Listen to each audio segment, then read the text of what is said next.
Hey Colin, Hey, Curtis. we're it's been 2 weeks. We're back. It has. It has been a fortnight, as they say. A fortnight, not to be confused with Fortnite, The video game. the The, video the, the, game, the movie, the game. the movie, the game. So this week actually it's been kind of a news heavy week. I mean, GDC happened. That was a thing that occurred. It has come to pass, and with it, a lot of news came with it, or a lot of events. I don't, some news and some just like things happening. Yeah. Yeah. Um, For instance, the Google Stadia now exists in the public like mindset. Yeah, that was, it was, I'm really torn on this. So yeah, it was at GDC. I don't know if it was like the first thing, but Mm-hmm. it was like our first like real like press conference of the year, I guess. And Sure. this is like Google's new streaming platform, and the future of gaming is not a box, as they say. Mm-hmm. Um, And yeah, this is something that goes back. I mean, Google has been doing it, and Amazon. We've heard like rumblings before. There's other companies like for several years now. We've been hearing about how they're funneling a lot of money into like R&D for game development. They're like picking like free agent style, just picking up game developers left and right. Jade Raymond was like the one of the more recent people that has like come to work for Google. right. I think we've kind of learned this week she's like heading up one of their first party studios Yeah, on a game that she's they like their didn't head. show anything of. Yeah, that's kind of weird. Yeah, we'll get to that. Yeah. But it's something that we've been hearing about and has been a long time coming. And then I think we just forgot about it, and then we realized not long ago that, oh hey, at GDC they're going to talk about it. They're going to say what it is they've been working on. And so Stadia, I'm assuming plural for stadium or like some sort of play off of that. Yeah. So like, did you watch the reveal, like the hour I thing didn't. at I all? watched like so I followed it um through like web blogs or something, and then I when I got home I watched, or I think on the bus ride home I watched like the 6 or 7 minute recap. So I feel Okay. like I'm pretty up to date on it, but I didn't see like if there was any funny things or weird moments or awkward pauses. I'm not caught up on that stuff. Really, the only first thing I remember was the very beginning, and there was another part later on with the YouTube stuff. Um, but yeah, I ended up watching. It ended up being like about an hour, and I don't remember the gentleman's name, but he was like the main like big CEO of Google Mm-hmm. came out, and he was talking about basically saying that like he doesn't understand games. He's not really a big gamer. Yeah. Like it was really kind of awkward that like it just that like the Google president is like, here's this thing that we're getting into that I don't really understand. So of course then they tried to just get Phil Harrison out there, who's like the head of I all don't of get this it, stuff but now. kids these days like it. So, Yeah, and it was just really weird to hear mhm. that, I guess. Especially at GDC or like, Yeah. yeah, it's And weird. it's like he, I don't know, it almost came off as like he doesn't even really fully believe in it either.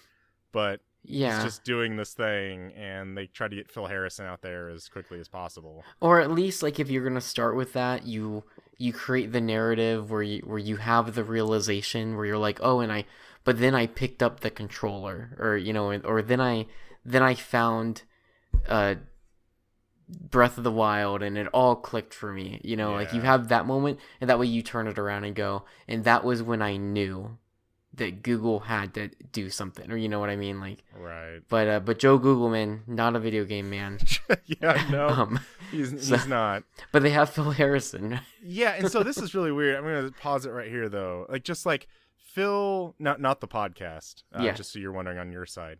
Uh, but I don't know why, but it seems like whenever I see Phil Harrison, it's at a company's like really down period. I saw So some other like people making similar like comments. and I haven't seen it, I guess, but Phil Harrison was like the main guy on stage during the like Sony 2006 press conference. Yeah.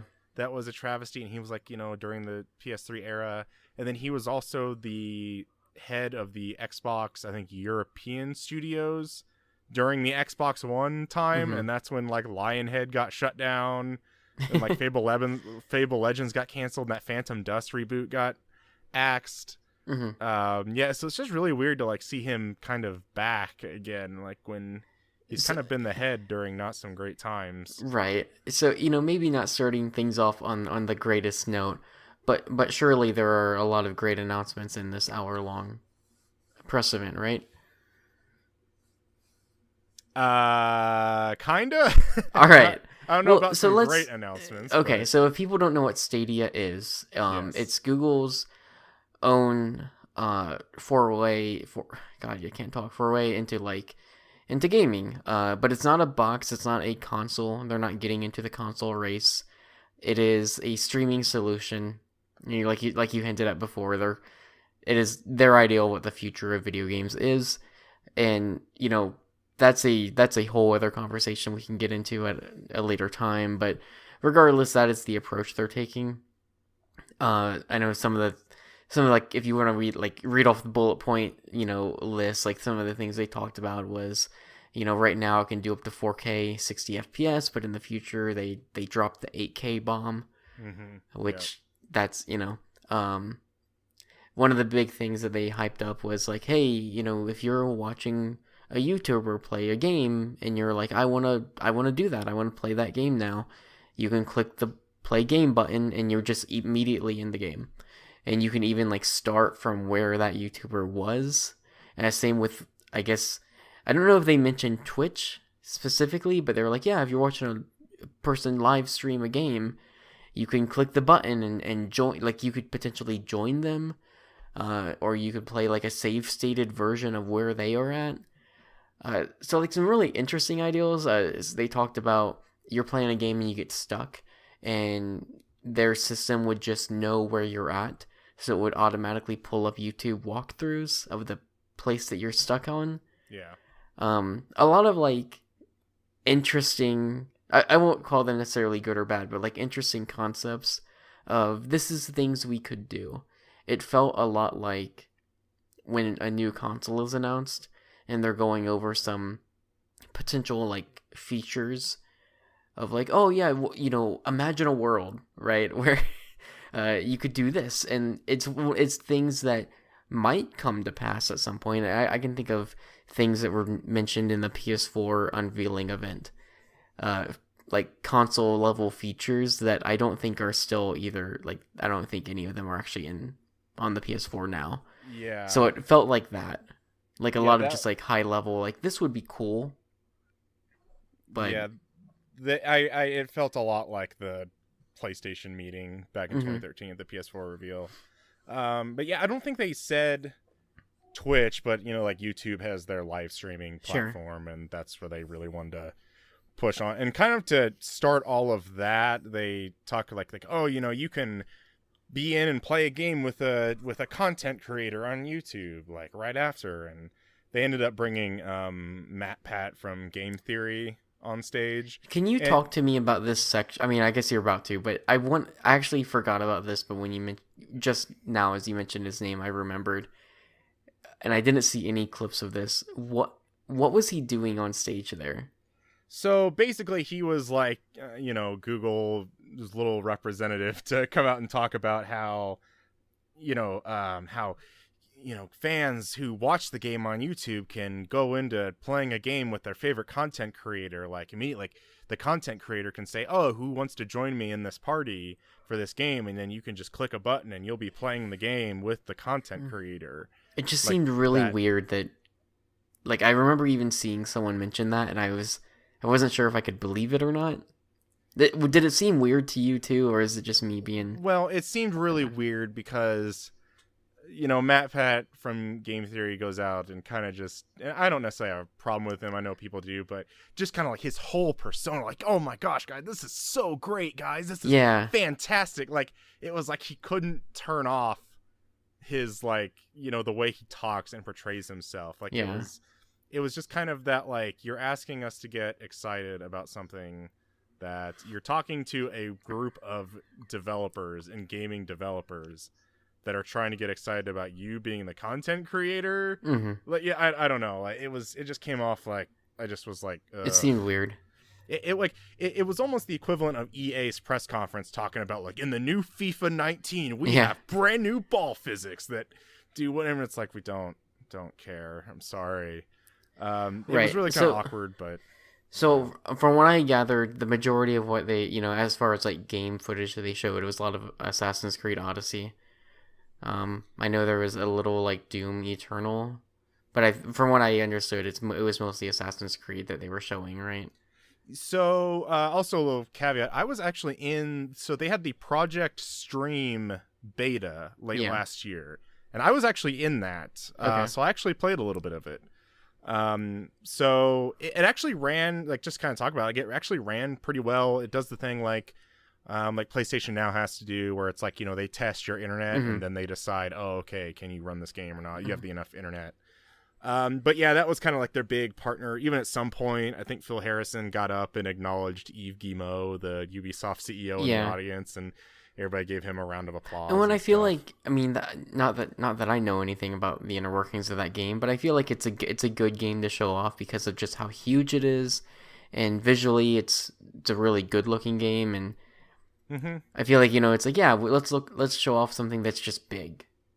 Like I feel like that I understand why they would focus on something like a game like that, and I think that's the one that they showed off in their Project Stream stuff, right? Yeah, that was the only game that they had. But is there any like, what's the connection between these two things? The Stream and the Stadia thing. I think it's basically the exact same thing. It's just that before they had the name Stadia, they were just testing this out. Which I think that's really just overall the big pitch for Stadia is that, like, when I played on my PC, like, it actually ran pretty well. Like, graphics looked pretty great.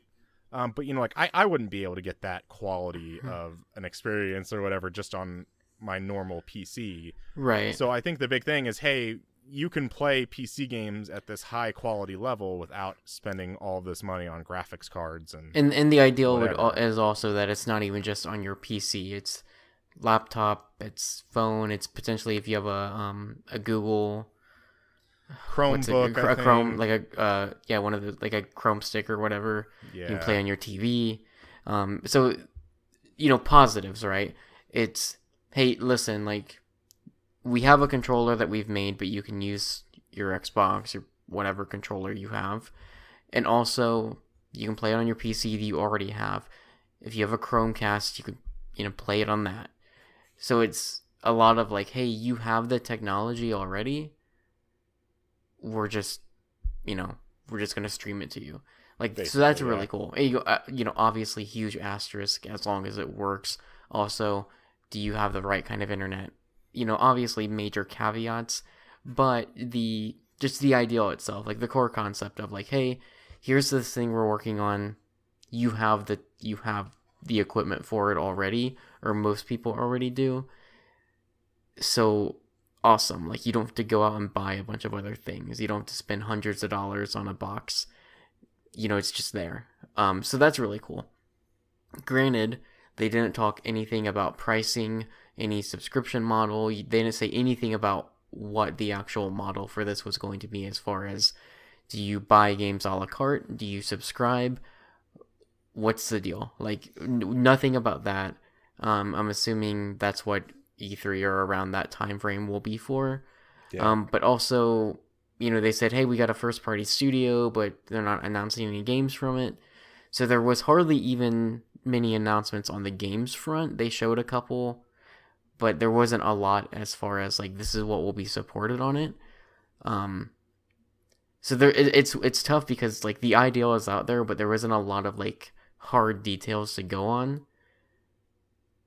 And so a lot of it is like, my own impressions are just a lot of like me taking the ideal that they have presented and kind of just making something of it myself in my own head of like, oh, this would be cool if this, but none of it really means anything because they didn't give a lot of specific details. So for instance, my thing is like, the best I can go off of is, one thing that's really great about the Switch is I'm playing it on the TV, and let's say I'm like, okay, I want to go up to my room. I can just take the Switch from the dock, I can bring it with me upstairs, and I can continue playing instantly. And so I kind of have that similar feeling of like, what if I can play something on my TV, I can go upstairs, sit at my computer desk, and pick it up from Stadia right then and there. Like, but other than that, it's hard to really think of other scenarios or if I would even use it because I just don't have a lot of information on it. And that's through fault of Google. Like, they came out and they didn't really give us much to go off of. And I think they really wanted to just reveal what they wanted to reveal. Right. And I guess even to give them the benefit of the doubt. It's also coming out this year. Yeah, it's coming out this year. And the only other thing I was thinking, just give them benefit of the doubt, is I don't know if GDC is really the place to talk about pricing. Sure. And stuff. Like, that's not really your audience to talk to. Yeah, but I suppose you could make the argument that GDC is the place to make the case to game developers. Yeah, that's who you're pretty much got to be selling, to especially say, when you're starting a whole platform. Hey, this is how you will develop for this. This is how you will do these things. And there wasn't really any information about that. There was no, like, courting of game devs, right? Like, yeah. and on top of that, it's like, for GDC, I feel like you go there or you watch the keynotes or watch the panels because you want to learn something about the inner workings of game development. Whereas this felt kind of like counter to what that is.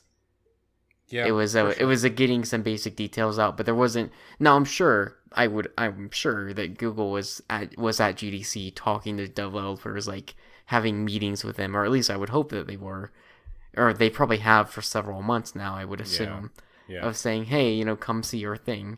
They just didn't do it on stage. Yeah, pretty much. So yeah, you talk about Doom Eternal. Tequila Works, the Rime and Deadlight developers are, I guess, going to be doing something. Uh-huh. But other than that, yeah, we didn't really hear much else. They did put up their little splash screen of it was things that they were supporting. I don't think they were necessarily like game development studios, but they were like the physics engines and all these different engine partners and development tool partners that we have. They were showing that. The only other thing I think we need, I don't know if I need to, but we haven't touched on is the controller. Yeah. So it's Wi-Fi connected. So it's not like, I don't know 100% what that means, but meaning like I don't know if you probably can't use it like a Bluetooth controller with anything else. It makes it sound like there's like this secret code on the bottom of the controller. If you saw that video, I don't think I did. There's like the intro video of like, it's like, I saw the video for the controller, but I don't know if I saw the secret code or. Yeah, it doesn't ring a bell. It was at like the very bottom on the back. And it was really kind of weird. I don't know what that is. But then they have a revolutionary share button they talked about. That's pretty cool. Other controllers should get something like that. It's a really neat idea. It should. Like, it'd be really great with the Switch, or like even the PS4. Well, I've always thought that sharing screenshots would be like a pretty cool thing to do. And I've been surprised that no one else has come up with such a revolutionary concept as that. Yeah, and like even like I think it'd be great that developers could even put like their own kind of like screenshot mode or like a photo mode in their games, so that people could take, and then like maybe you could even post it to social media or something. I don't know. Well, and you think about like I know it's kind of like people kind of make fun of it, but like the Instagram filters, you could even include that in that mode. So people could take like crazy, pictures of whatever and put like a sepia filter over it. I'm just spitballing here. Well, Curtis, that's just why I'm glad we have Google now in the game industry to think about these things. But now we joke, but one thing that I am like, okay, so before this, obviously on live, like what, a decade ago now, even farther, maybe farther back than that. Yeah, probably 2010, 2011, Gaikai. And then, of course, Sony bought Gaikai, and we have PlayStation Now. It's other streaming services I'm sure I'm forgetting. And so now we have Google Stadia. And I think it's really easy to be, I don't know if cynical is the right word, but it's easy to kind of like look at this and go, it'll never work. Or it's easy to look at this and go, but I like my console. Or, it's easy to like come up with a lot of like negative things about a stream, like an all streaming future. But one thing that I do think could potentially be a positive from this, because it is Google, I wonder if they push this hard enough, or they really put a lot of backing into this and do support it, is this something that could potentially see like their fiber internet like being more widespread. I don't know specifically where all it's at right now, but I know it's a pretty limited thing from my Yeah. understanding. So like one of the thoughts I had, and this could be completely irrational, I could be totally wrong with this, but one of the immediate thoughts I had was like, oh, wouldn't it be cool if this meant that Google maybe pushed harder at getting their fiber, like internet connection stuff out to a larger audience? Because hey, that would be something that would be pretty useful if you're streaming 4K 60 FPS images for hours and hours on end, Yeah, I mean, I was thinking or up about to 8K. Like, yeah, I was thinking about, internet providers and stuff like that. How much, like, if you have a cap, or yeah. how much that's gonna cost you, basically. And I thought I Um, saw just a snippet. Numbers could be off, but I read something about how much data you do use if you're streaming like this quality image for, let's say, an hour. And it's not an insignificant number. It's, in the double digits of gigabytes. Like, you chew through data doing that. So it's definitely something yeah, that we have to, like, Google has to consider, or other competitors will have to consider, because I do think I think some other people kind of came out and said this as well, but I don't necessarily think this is Google's like attempt at stealing the console away and taking all our physical copies. Like, I don't think that's necessarily something we have to worry about, at least in the immediate future. But I do think this is the way that we're headed.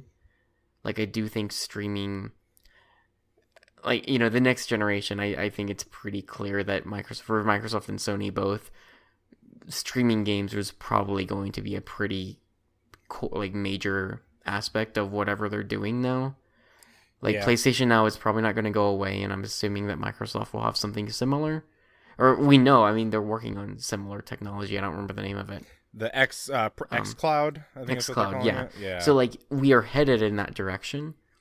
Um, no telling where who will come out on top, or where things will fall, like ultimately a few years from now. But like this is the direction we're headed in, and it's something that we do have to consider is what do ISPs look like in 3 years, 5 years? What do data caps look like? Do we have data caps? Like, how bad is it? And it's something like I, not to stress on it too much, but it's something that also, like, just even politically, like, there's a lot of stuff going on, or there was. We don't hear about it too much right now, but even I think last year there was a lot of talk about data caps and just the internet at large, and what kind of freedoms we have. So like, and all that stuff yeah. is going to impact this, or this kind of thing. And so it's something we can keep a watch on, but it's almost impossible to know where it's headed. Yeah, and kind of just I think in the end, my two big takeaways is that as the platform itself, I really want to know what exclusive kind of games come Yeah, from this, and like what that first party studio comes up with. And then on the other hand, I think this kind of helps just create more competition between the yeah. other platform holders, and I think that's kind of really only a good thing. It's a good thing, and So honestly, I find it pretty exciting. Only time will tell whether or not this works well, or how it'll all pan out. I think something like the one thing that I come back to is something like Microsoft's what is it, xCloud. hmm That could be potentially more exciting, especially because if you live in the Xbox ecosystem, you could see yourself buying a game on Xbox, you're playing it, and then you're away from home, but you've got your laptop, and so you can just stream the game you own. You know what I mean? So like it becomes more of a, like, you're just in that ecosystem, you own the game, you can also stream it if you're away from home. Google service only being streaming, is it something that I could buy a game on PS4 and stream it through Stadia? Like, is that something that could ever be a reality? Probably not. Or maybe, I don't know. Like, that would be my thing, is like, I don't see except for exclusives, like you mentioned, I don't see myself necessarily buying a game on one platform, or like, I don't see myself exclusively playing something on Stadia. You know what I mean? Like, I'm not gonna play Doom Eternal on Stadia. I'm just not. Yeah, I agree. So it'll either come down to exclusives or some kind of opportunity to use Stadia to play games that I already own on other systems. And I don't like that. There was probably a whole lot of crazy hurdles you got to jump through to get there, and I don't even know if that's something they're planning. But so I know we're kind of winding down on this segment, but one other thing that Phil Harrison brought up was the thought of cross-platform play. Yeah. During that, and so I was really confused by that. I think other people were too. Do they mean cross-platform play, meaning if you're on an iPad, I can play with somebody on a PC? Like you know what I mean? Like each using different devices for Google Stadia, or do they mean Doom Eternal people can do the co-op thing with PS4 people, with Xbox people, with you know what I mean? Like that was kind of where I wasn't 100% sure what they meant by cross-platform play. But I guess we'll kind of have to see where that comes out, I guess. I don't know. We'll learn.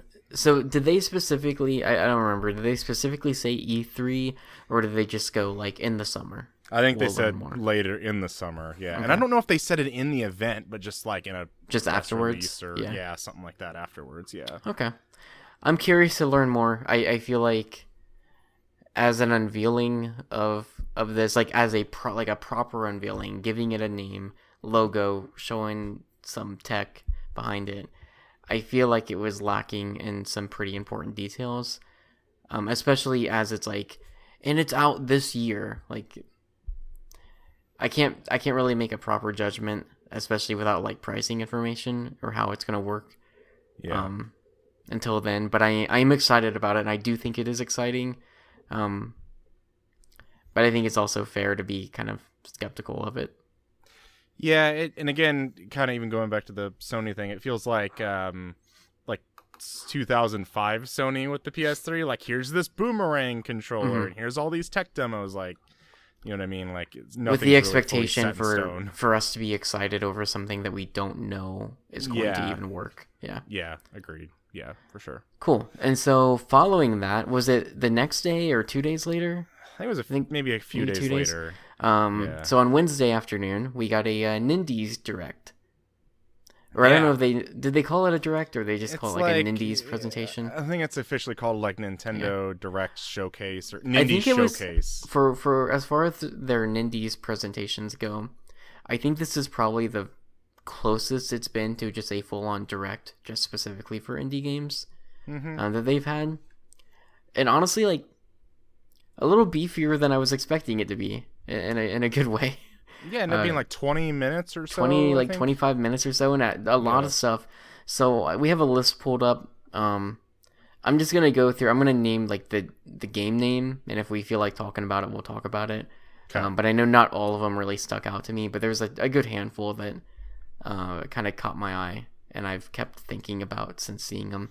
Most of which were some of the first time I've seen some of these games, with like a couple exceptions, which was also pretty cool. So the first was Swim Sanity. It was the underwater shooter. I don't remember much of this one. Yeah, I'm trying to look this up right now. I don't. Yeah, there's a lot here that I really don't remember a ton of. So there was that. There was Neocab. That was interesting to me. I really don't like the faces of like the characters in that trailer, especially like the main character, the gal who's like driving the car. So it's basically like the life of an Uber driver in, you know, this Neo city or whatever, this like cyberpunk kind of city. Yeah. I think that's pretty cool. It's just some parts of the art style didn't really stick out to me. It looked really looking at it now, I don't want to say bad. It's just not hitting the way I want it to. But I like the premise. I think it's awesome. The premise. It is a cool premise, yeah. So after that, or these are not in order, but Darkwood was another game. It's coming to Switch. Just reading the description here, it's we got Acid Wizard Studio and Crouching Koala set their survivor horror game in East Central Europe in a forest possessed by unknown evil forces that corrupt all of the inhabitants of the woods, people, animals, and even the plants. And it's coming out in May. Yeah, some of these aren't super memorable to me. There is Overland. So this jumped out. It's I don't know. I don't know if it's being published by them or developed. It's from Finji. They're the people that made Night in the Woods, and so that was like it jumped out to Oh, me. okay. But it looks like it's actually from the creator of Cannibal, and that's a Oh, like a okay. turn-based survival game.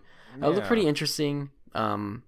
Although to be honest, like I think the reason why I was so like kind of captivated and wanting to learn more is because I saw Finji. Like when I saw that name pop up, I immediately was like, "Wait, where do I know them from?" Oh, Night in the Right. Woods. Oh, okay. Okay. Yeah. Some of the other games there was Blood Roots, which didn't I don't remember sticking out to me too much. Yeah. Um, Pine, which was that it was like an open world adventure game. There was like a boy with some wolves, Yeah, so and he's like like traveling fighting. around with animals, watching like a bear or like two bears fight or something like that. Yeah. That I don't know, like He's got like a it looked kind sword. of I think cool, he's but fighting it didn't around, but really gave me some Zelda vibes in some respects. it did. It had that kind of same camera angle as like Breath of the Wild a little bit, or Yeah, a like little bit. Skyward Sword kind of camera. Yeah. Um, Blaster Master Zero 2. So this was pretty cool. I played the first one when I got my Switch. It was one of those games on the store that was like, oh, I should buy it. yeah, that's a There, launch game, I think, yeah, wasn't it? there was like 5 to 10 games in the store and I was like, all right, this and Snipper Clips, let's go. Yeah. I really liked the first one. I don't know that I liked it enough to get the second. Um, for a Yeah. couple reasons. One, there's just already a ton of stuff to play right now, and I don't really have time for it. But it does look cool, and again, like I did like the first one well enough. I just don't know if I'm ready to go into a second one. But it was a cool surprise announcement, and it's out now. Yeah. So that was a NT cool NT shadow Creates drop. just keeps cranking these things out a lot. Hmm. It's kind of cool. Another game that stuck out to me was called Creature in the Well. So it's like a mashup between pinball and like a hack and slash game. So your character, you've got a sword, and your sword acts as like a flipper, and so you can walk around environments and like things are bouncing around, and you can knock them back. And they've got some very like pinball inspired room design. I thought that looked pretty cool. Yeah, Um, I like the art kind of style of it. mhm. Yep. Yeah. Yep. Got a new trailer for a game called My Friend Pedro, which is something that's been previously announced for the Switch. I think it's console exclusive on the Switch. Yeah, I Is this think the they one? might. I Yeah. think they said something in that. That's a Devolver game, I think. Yeah, and so that's Um, coming out in June. That looks fun. hmm It just looks fun. That's a game where you're like, it's sides or I don't know if side scrolling is necessarily the right word. It's a 2D platformer. You're jumping around, very Matrix y, kind of like Yeah, shooting basically. people midair, doing crazy flips and tricks. And you got a friend Pedro who is just a banana with a face on it.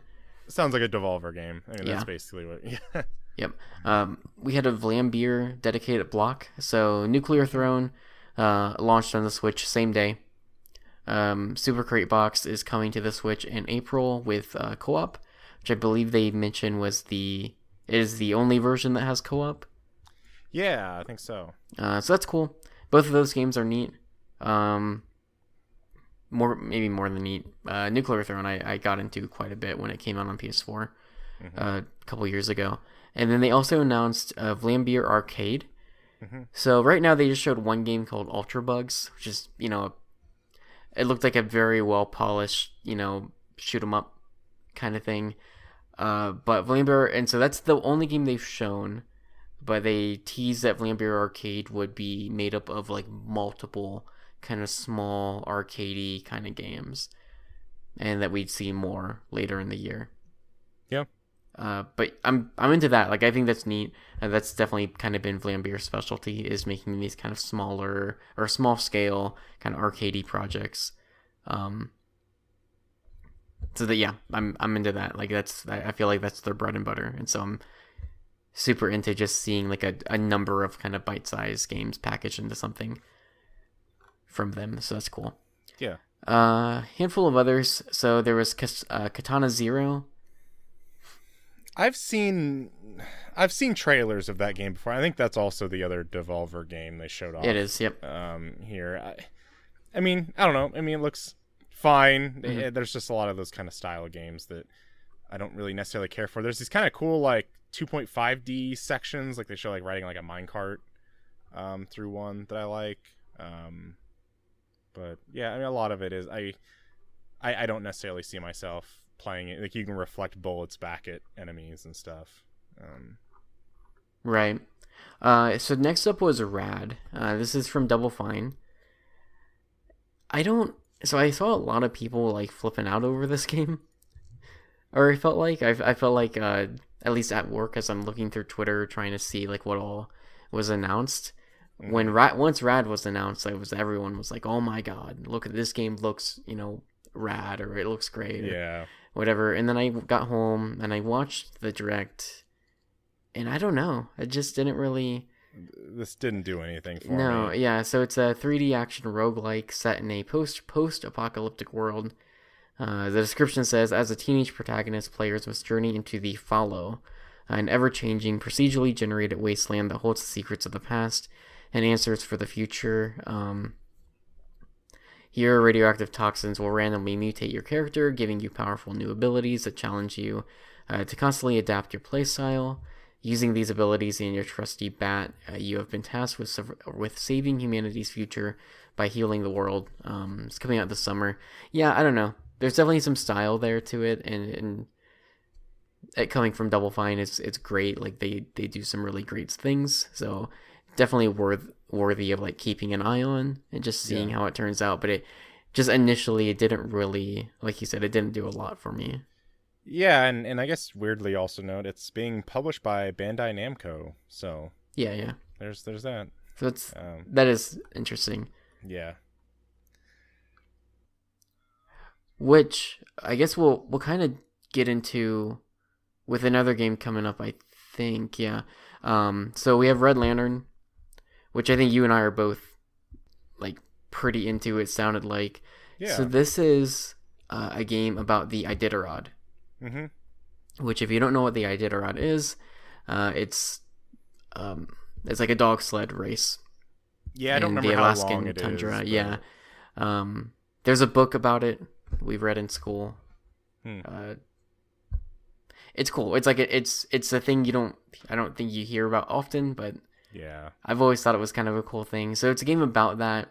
Looks like it's very much about the journey. Looks like there's some bad things happen on the road, but I believe the main character is voiced by, and I am blanking on her name.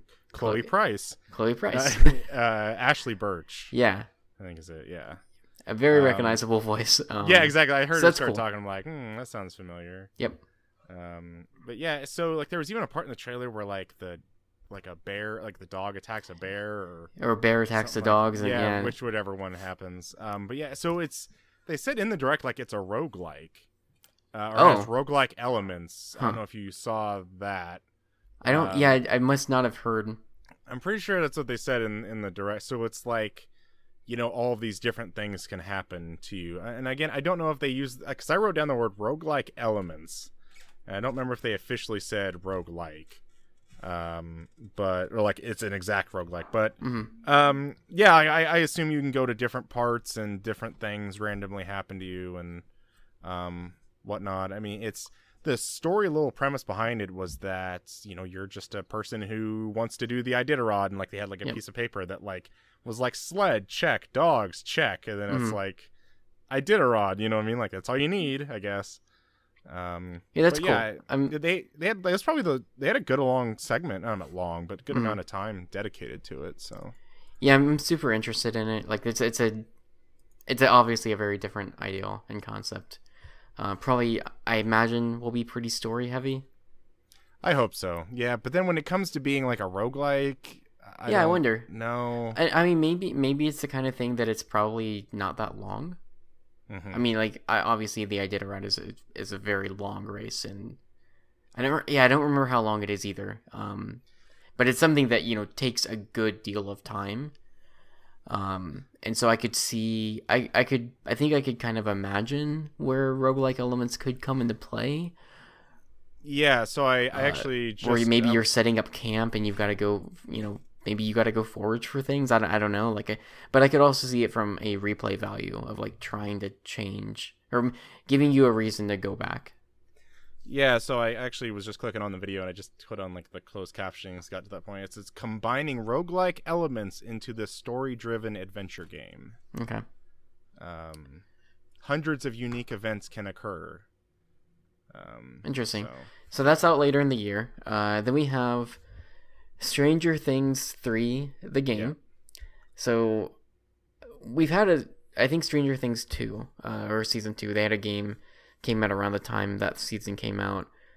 This looks like a pretty direct sequel to that, same kind of top-down, beat-em-up style gameplay, probably following the events of Season 3. It's coming out the same day, so it's July 4th is when the new season is out on Netflix. So that's when the game's coming out.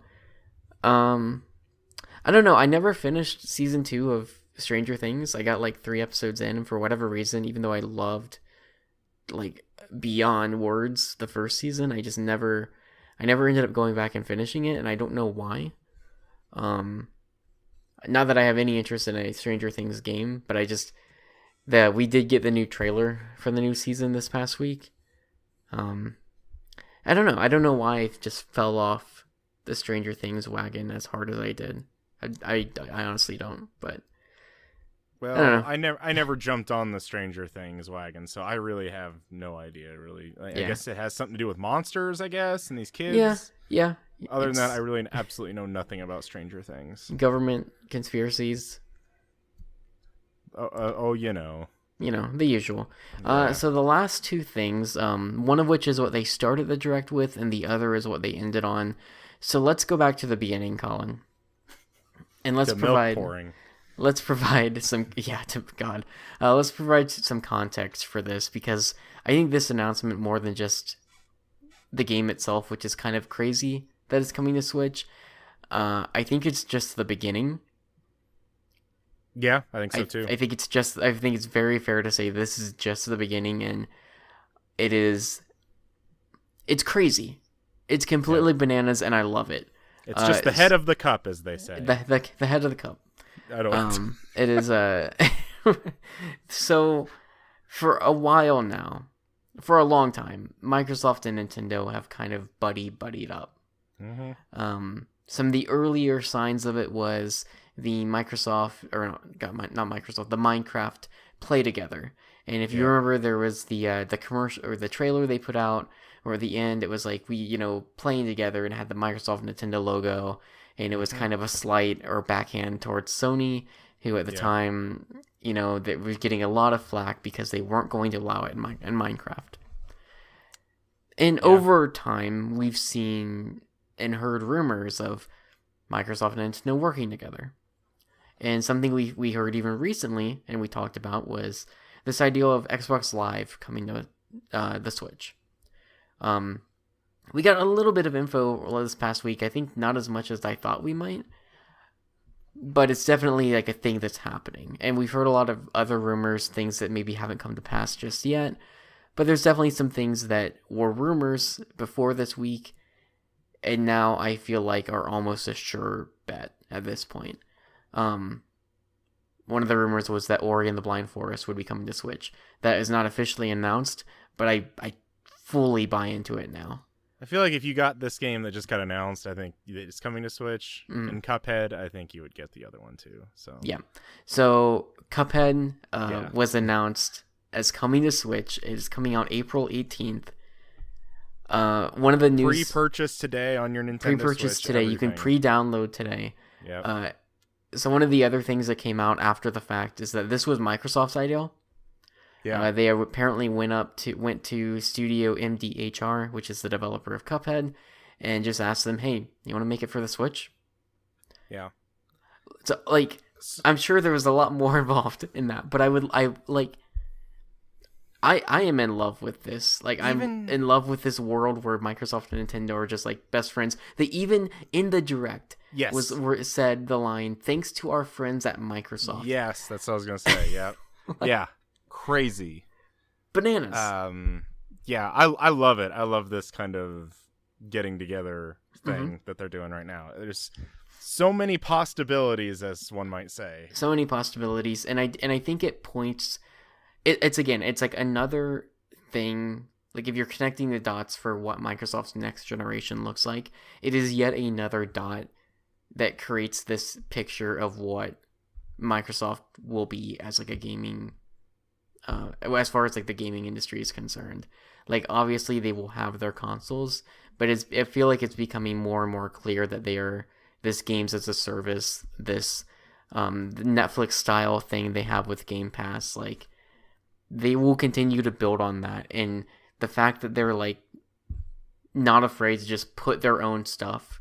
I mean, Cuphead, obviously it's an indie game, but it is a, I think it is considered a first party game for them. You know, It is published by Microsoft. Like, the fact that they are doing that, it's not necessarily the equivalent of Halo coming to Switch, but it's like the beginning, right? And I do think, I think even Microsoft said this past week that this is the first of many, which is crazy. So, like, we potentially E3 this year during the Nintendo Direct could see a selection of Microsoft published games coming to Switch, Ori being one of them. Yeah, Which is insane in the best way. Like, it's super cool. I think one of the things that I'm completely blanking on his name at Microsoft, Phil Spencer. One of the things that he's talked about, and I think one of the vibes I've gotten from him, is just this mentality of like, it's better for everybody. Choice is better for everyone. We will do what's best for the gamer, which is kind of his mantra, what the mantra he's had coming into this role, and it's been one of the reasons why I think Xbox has made such a dramatic shift from the beginning of this generation. Like, it's right there. Like, they are walking the walk. Which has me really excited.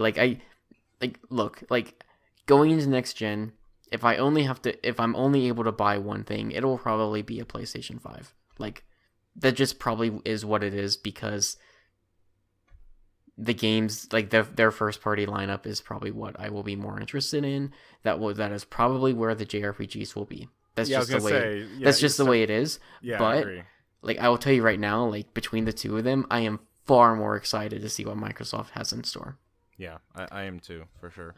I think it's I don't know. I think the things that they're doing are far more exciting right now. But it doesn't. Yeah, it's just, it is what it is. But Cuphead coming to Switch is awesome. Like, I will probably just buy it. I've been meaning to buy it forever, putting it off, and now it just feels like a good time to do it now. Yeah, I'm definitely thinking about it too. Couple things is Major Nelson ended up tweeting out that Cuphead would have achievements on Switch. Right. Yes. But then he deleted that tweet. I thought I saw some other people saying that it would. Okay, because you assume because you could get Xbox Live achievements on Minecraft on Switch. I was gonna say, Minecraft already has it, so like it's already, like, there's precedent for it. Right. And that was what I was saying is, at GDC, I think we were expecting to hear more about the Xbox Live Switch stuff, and maybe I completely missed it, but I felt like there wasn't a lot. Yeah, there really wasn't much announced. I thought there was gonna be more. I think they more focused on like other platforms. Just, it was kind of like just a little bullet point, right? Yeah. But I do think that's also probably something we're going to hear more about in the coming months. That's something I'm really excited about as well. Because like, there's already in Minecraft. It will probably be in Cuphead. It will probably be in other games that they bring to Switch. But other than achievements, I just can't help but wonder what other things they might be able to implement. Like, I don't know. Well, even just for Cuphead, I don't know if this is the case on PC or Xbox One, but I mean, being able to play online on co-op Right. with a friend on Xbox One. Yeah. If you're on Switch, you can link up on Xbox Live and play. You know, I Yeah. don't know. I mean, I mean, feasibly, I don't see why it can't happen. Like I mean, it's already it's in Minecraft right now. Well, I was gonna say I even went back to Portal 2 on PS3. Like I played Portal 2 co-op on my PS3 with a friend who was on PC because you basically ran Steam on PS3. Yeah. So that would be my other hope is to compare, right? When Portal 2, like the lead up to Portal 2, there was the announcement of like, I remember Gabe Newell coming out on the Sony stage, people flipping out. Portal 2 gets announced, and he's like, oh, when you buy it, you'll have the PC version too, and you'll be able to play co-op, and like you'll be basically like, like you said, you're basically running Steam. Yeah. And there was the whole crazy thing about Steam coming to PlayStation. And what would that mean? And nothing came from it past Portal 2. I remember Counter-Strike Global Offensive was supposed to do that, and then so my other hope is that we don't look back at this 2 years from now and go, well, Cuphead had it. Yeah. You know what I mean? Like, I hope it's something that will continue to be supported. And I don't really have any reason to think that it won't. But we're talking about PlayStation and supporting. Yeah. Which is kind of hard to say in the same sentence sometimes with some things. Right. But anyways, to talk about Nintendo again. Yeah. That's awesome. Yeah, and Cuphead is... I think even with the art style, like, I don't expect it to run any different. You know what I mean? Actually, I saw an article, again, just a headline, so, you know, I don't have the details on me, but it was saying how basically, like, because of their development of the Switch version, they'll actually be able to go back to the Xbox version and make changes to make it better. Nice. Just from lessons learned for developing for that hardware, which I think is cool. You know, and again, like another benefit of this. So great. That's awesome. Mm-hmm. That's like people at Nintendo completely maniacs for starting their Nindies Direct this way. But Colin, I was completely beside myself the majority of the day Wednesday. I'm checking my phone and I see this announcement, the thing that they end on, and I go, oh wow, that's awesome.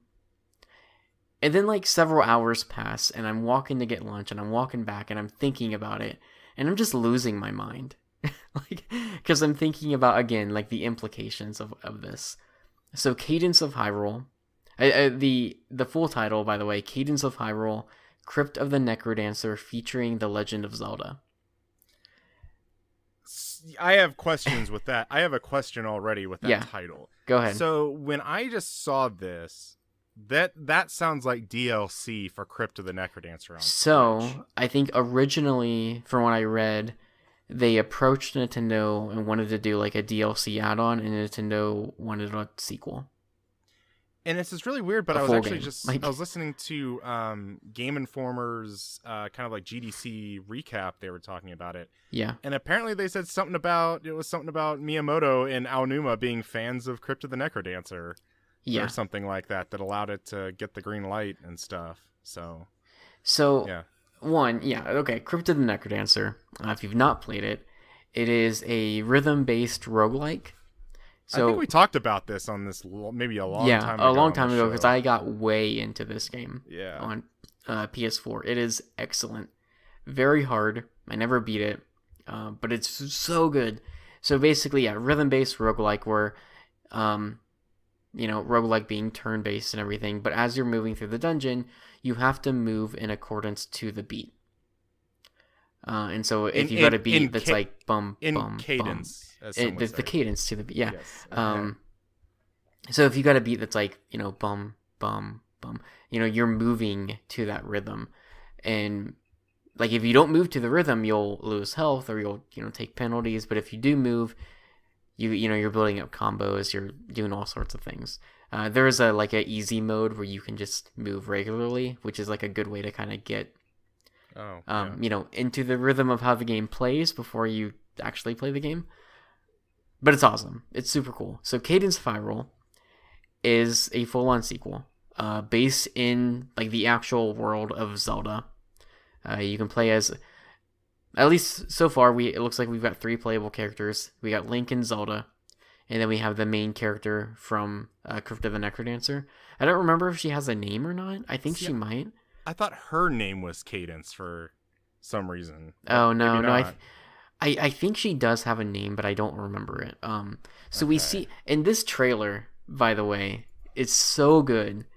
Because it starts out, we see her and she's moving, and it's a slightly different art style, but like she actually there's voiceover, which I'm wondering if it will be in this game or not, if it was just for the trailer, because it's not in the first game. But she's like monologuing to herself, like, "Oh, I'm almost finally out of this crypt." And she says something about like, "I don't recognize this world," and it does show like I don't think. For the first, I don't know, 20 seconds or so, I don't think there's anything specifically Zelda that it shows. I could be wrong, but like it's a very clearly like a different art style from the first game, or at least slightly different. But there's a point in the trailer where like the music kicks in and you start seeing some Zelda enemies, and it's like, oh no. Yeah. It's like Link to the Past music starts. Yeah, and it's all like remixes, and I'm beyond excited about this. One, also, it's coming out really soon. It's coming out in the spring, which is that's a whole other thing. But one of the reasons why, like, I think this is so cool and just what a crazy announcement and really, really exciting. And I'm not to say that this is something that's going to happen often, but it reminds me of Rabbids. Mario and Rabbids. Here is and in this case maybe even crazier here is an indie developer who puts out this pretty well liked game. I don't remember how it reviewed, but I'm pretty sure it reviewed very well. And now they're just straight up making a Zelda game. Like, I mean, obviously it's like it's spin-off, but like this is straight up like it is called Cadence of Hyrule. It has the Legend of Zelda in the name of the game. Yeah. And it's just some indie studio that like gets to do that. That's crazy. This is some indie studio who made renders of Link and Zelda and these other Zelda things, and Nintendo signed off on it, you know. Yeah. Also not published by Nintendo. I was trying to pull it up. It is published by somebody else. Isn't this like Spike Chunsoft I saw? That is who it is. So, if I remember, I read up on it a little bit earlier this week, so hopefully I'm not getting it wrong. But I believe that they published Crypt of the Necrodancer in Japan. Okay. And so the theory is that when they published that game, they had rights to publishing any sequels. And that's probably why they are publishing it. Okay. So there's probably some kind of deal there, which maybe makes it even crazier that this is a thing. Yeah, absolutely. I think it's awesome. It's cool. It's like a feel good story because it's like I saw some people on Twitter going like, "Hey, if you ever feel down, know like, hey, here's this indie studio that's just been given like the keys to the kingdom," basically. Yeah. Like, literally. I would love to know. Maybe in like a post-mortem or something after this game comes out, how much of a hand does Nintendo have in this game? Like, do they is there like any Untouchables things? Is there anything that they're like, we wanted to do this, but we couldn't? Have they been given free reign, like, over the property? So, I mean, Zelda's a playable character. Granted, this is a spin-off and very much not the first time that's happened, but like, I just wonder, is there other things? Like, can we play as Ganon? Like, is that going to be a thing? What other characters might we be able to unlock? Is there anyone that's off limits? Like, can we play as Tingle? Will we be able to play as, Majora? I don't know. Like, I was watching Game Explains, like, it had like a 5-minute, like, retrospective or, walkthrough of the video. And, like, they're like, here's these, like, enemies that only appeared in Minish Cap. Like, they're really kind of diving into the backlog for some of these things. And I think that's my hope, is because of the nature of this game, I think that there's a possibility for that to happen, for there to be some deep dives. I believe Vati is a villain in some of the early handheld Zelda games, and like just a villain that I really like a lot, but we don't ever see anything. We never see that character. And so it would be cool to see characters like that, enemies like that showed up in one game like forever ago, but aren't in there anymore. Do we see like Link's Awakening specific characters with the remake coming out later this year? Yeah. Like, so many possibilities even. Mm-hmm. I could not. This has like quickly become one of my most anticipated games of the year. Like, Yeah. it's ridiculous. Yeah. I'm pumped. Well, I think to a lot of people, they aren't necessarily excited for this game, but they're excited for what could happen with, like, what if Shinin, the people who do fast racing, like, what if then they end up doing, like, it's more plausible than ever they could get an F-Zero license to do something. Or, like, they also brought up some podcasts I was listening to, they brought up, like, Hollow Knight developers. Like, what if they get the keys to do a Metroid game? Or the people behind Shovel Knight. Yeah, it's... like, and it's something I've... This has been something that I've thought of even going back several years now, and it's probably something we talked about post Mario and Rabbids, was this ideal of other companies being given an opportunity to make a Nintendo game. And they've done that before, technically, but it was on an internal first-party basis. Right. Like, there are examples of it in the past, obviously. These, this one and Rabbids being some of the more recent ones. But it's always something that I think is potentially exciting. And it's Nintendo specifically for me, because those are more commonly the games that people grew up on. And especially with like indie developers, you have a lot of people who are like, this is a dream, like I grew up playing Mario, I grew up playing Zelda, like now I get to make that, or I get to make like a version of that. That's awesome. Like that's super, super cool. It's a feel good story. I think the game looks great. Like I saw, so in Crypt of the Necrodancer, there's multiple playable characters. They all play very differently. One of the things that was exciting to me is there's a part of the trailer where you see Link, I think, using his boomerang. So he's like attacking an enemy that's a distance away from him, rather than like the square right immediately next to. And when you consider that, Zelda is a game about going through dungeons, about using items or equipment to solve puzzles, to progress through dungeons, I am hoping that similar mechanics will be used in this game. And that will, it's something to take the original gameplay of Crypt of the Necrodancer and putting like a really unique spin on it. And just taking it in a new direction. And I'm hoping that's the case. We'll find out pretty soon. We didn't get a specific date, but it's like, who knows what else what other Zelda tunes they'll shove in there. And I don't know, it'd be really cool. I'm very excited about this, obviously. Yeah. All right. So anyways, a couple other news related things. One I added a few minutes ago, because I just remembered it. But first, so PlayStation State of Play. This is something that was announced this past week. We have an event on March 25th. So this will have passed by the time this goes up. Yeah. But by all accounts, it appears to be a Nintendo Direct style.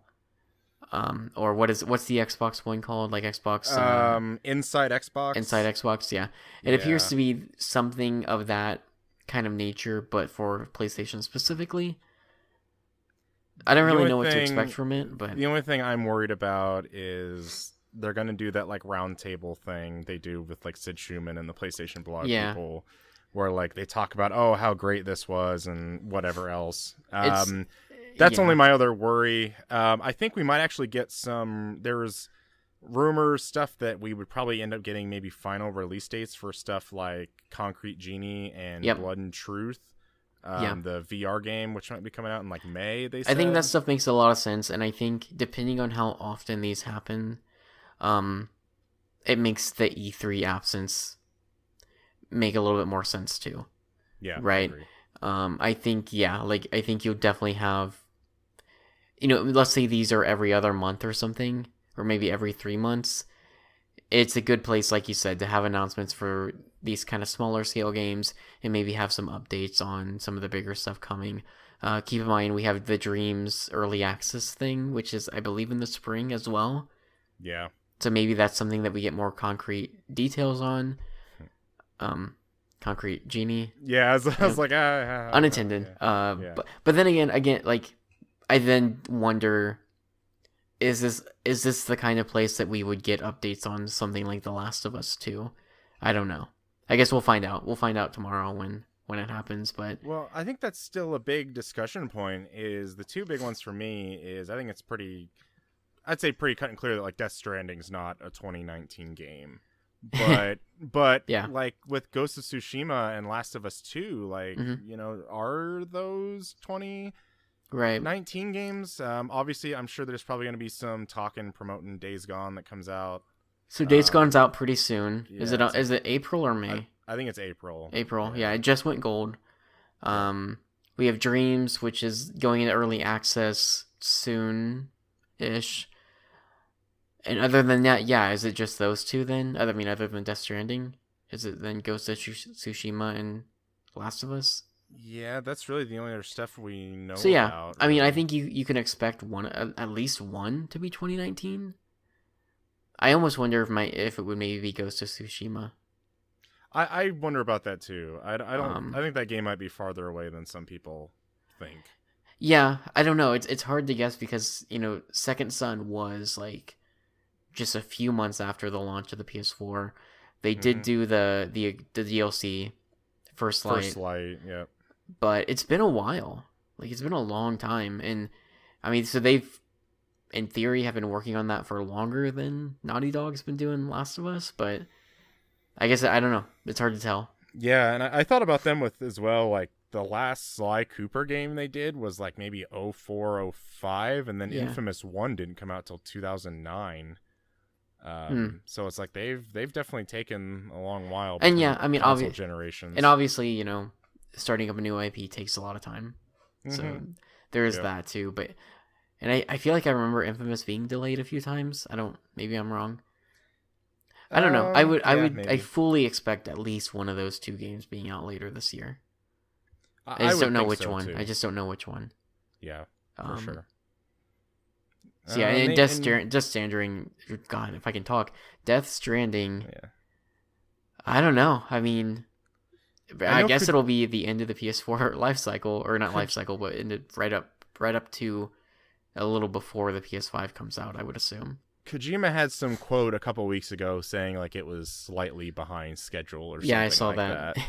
Which is like, yeah, good luck. It is definitely a thing that Sony signed this deal with Kojima without even looking at anything. Like I don't even feel like Kojima and why wouldn't they? Anything. To be completely fair to them, why wouldn't they? Oh yeah, I agree. Yeah, especially that he left Konami and then 8 months later at that next E3 he had a Death Stranding trailer to announce. Yep. Yeah. And that's in the moment I think we all knew. We all were like, okay, there's a reason why this is happening.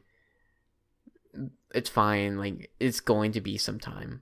It's going to be a while until this game is out, and I think we've all accepted that. It's just been like, all right. Yeah, when it's out, it's out. But I'm sure we'll probably if there's anything substantial announced, we'll talk about it probably next time we record. So, and then other than that, in an interesting move, this was week, very interesting. Why can I'm just blinking on all the names today. Why can I not think of it?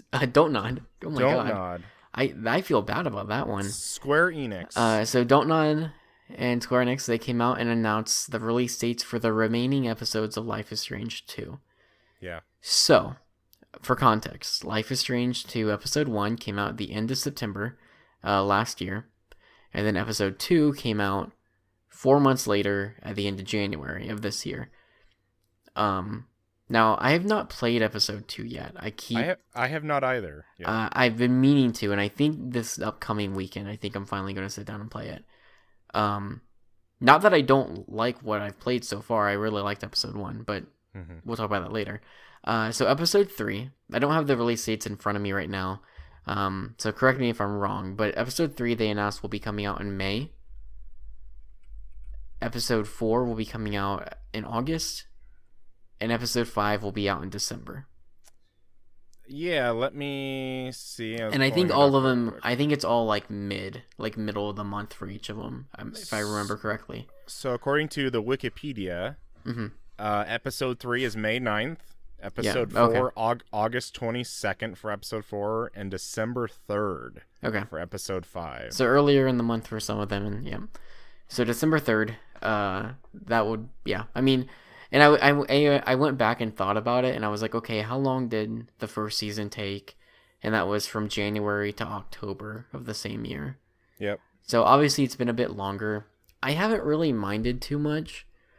Um, I don't know. I know in the past that I've definitely, maybe it's hypocritical because in the past I've definitely like complained about consistency and release dates for episodic games like this. But I haven't, I guess I just haven't minded too much, and maybe it's just because I haven't had a lot of time to play games anyways, and so it's just like, okay, when it's out, great. And so there's been less time of me waiting for it, and more just, oh, it's out now, great, cool. Yeah. You know, so maybe that has something to do with it. But yeah, I don't know. I'm curious to play episode 2. I feel like I haven't seen as many people talk about Life is Strange. In comparison to the first season, it felt like as the first season was releasing, you saw a lot of people talking about it and singing its praises. And I feel like season 2, I just haven't seen that as much. Yeah, I agree. There could be any number of reasons for that. That said, I mean, I don't even know what the reception of episode 2 was like. I haven't seen anything on it. Me neither. Um, Yeah. I've gotten the impression that it was positive, but I haven't seen anything, and I haven't gone to look because I don't want to be spoiled on it. Mm-hmm. I am very excited. I liked episode 1 quite a bit, and I'm excited for the rest of the season. But I definitely think that I guess we'll see. I don't know if I finish episode 2 and I'm like sitting there like, oh my god, yes, here we go, back in it. Maybe that'll start to make the wait pretty hard. But I also just haven't felt a draw to play it. Like, it's been 2 months since episode 2 came out, and it's been sitting there. It's downloaded, ready to go. Yeah, same here. And I don't know. I just haven't picked it up. I don't know why. Yeah, and episode 1 wasn't. It didn't really blow me away. Like, I Sure. enjoyed it to an extent. But even thinking about it, I wasn't necessarily in love with even the original episode 1 of Life is Strange. Like, Yeah. It wasn't until episode 2 that it really got me. It's very true. I mean, for me, episode 1 of Life is Strange, like the first season, I definitely like was really into it.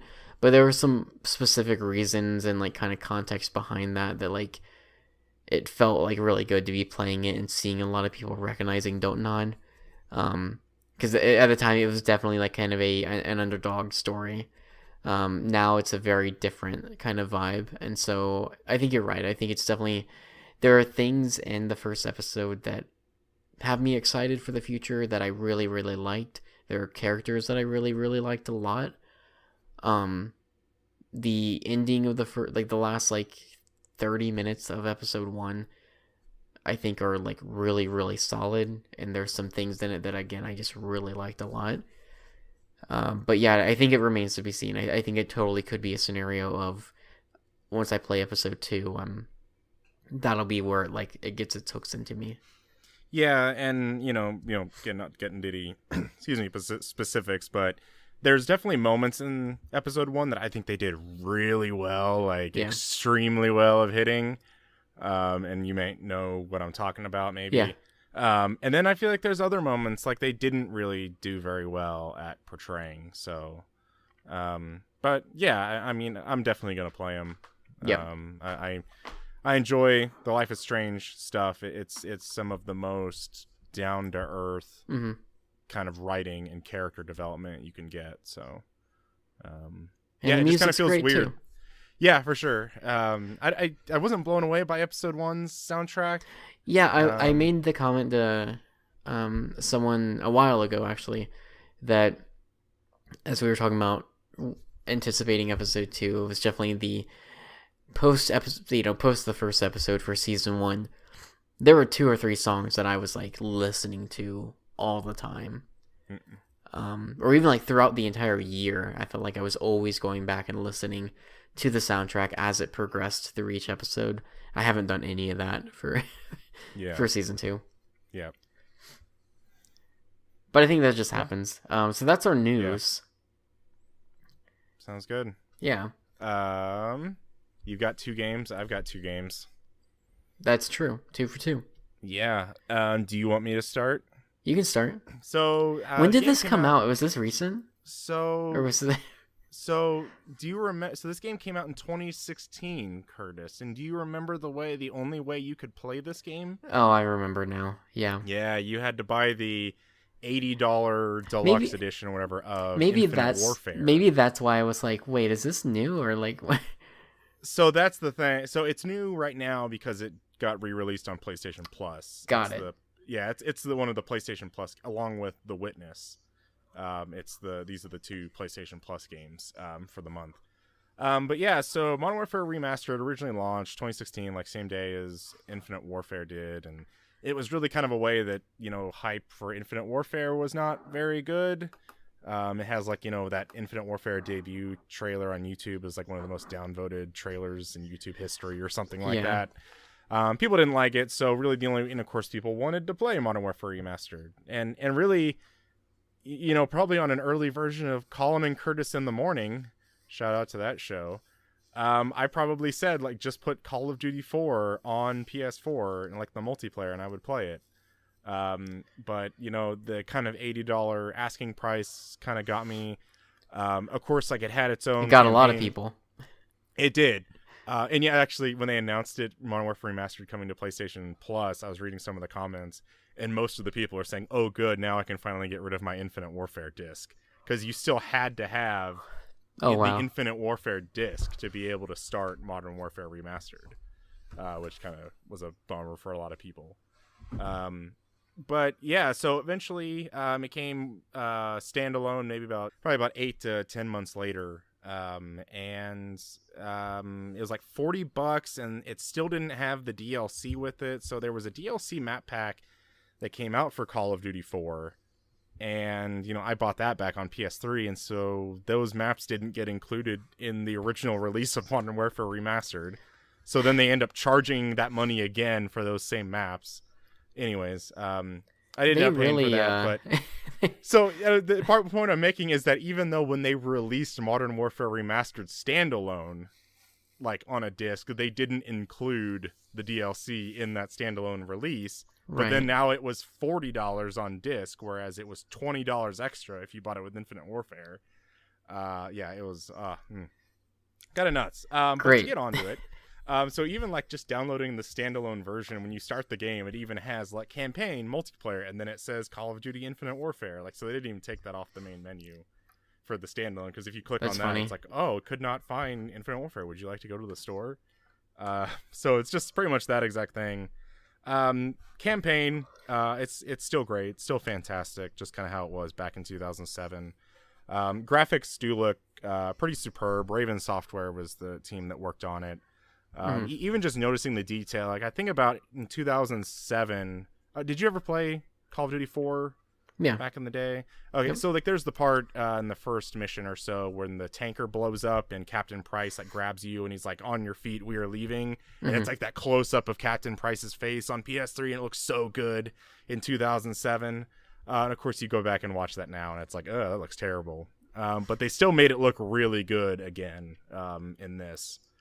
So it's that great moment.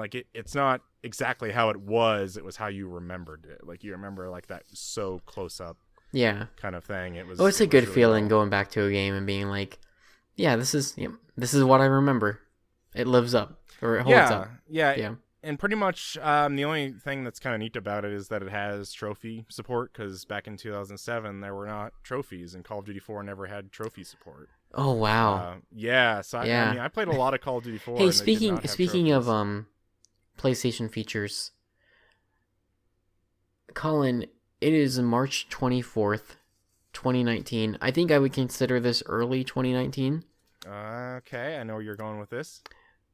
When am I getting to change my PSN name? Well, Penguin Boy. Uh, Maybe I this is don't what know. the PlayStation Direct tomorrow will be all about.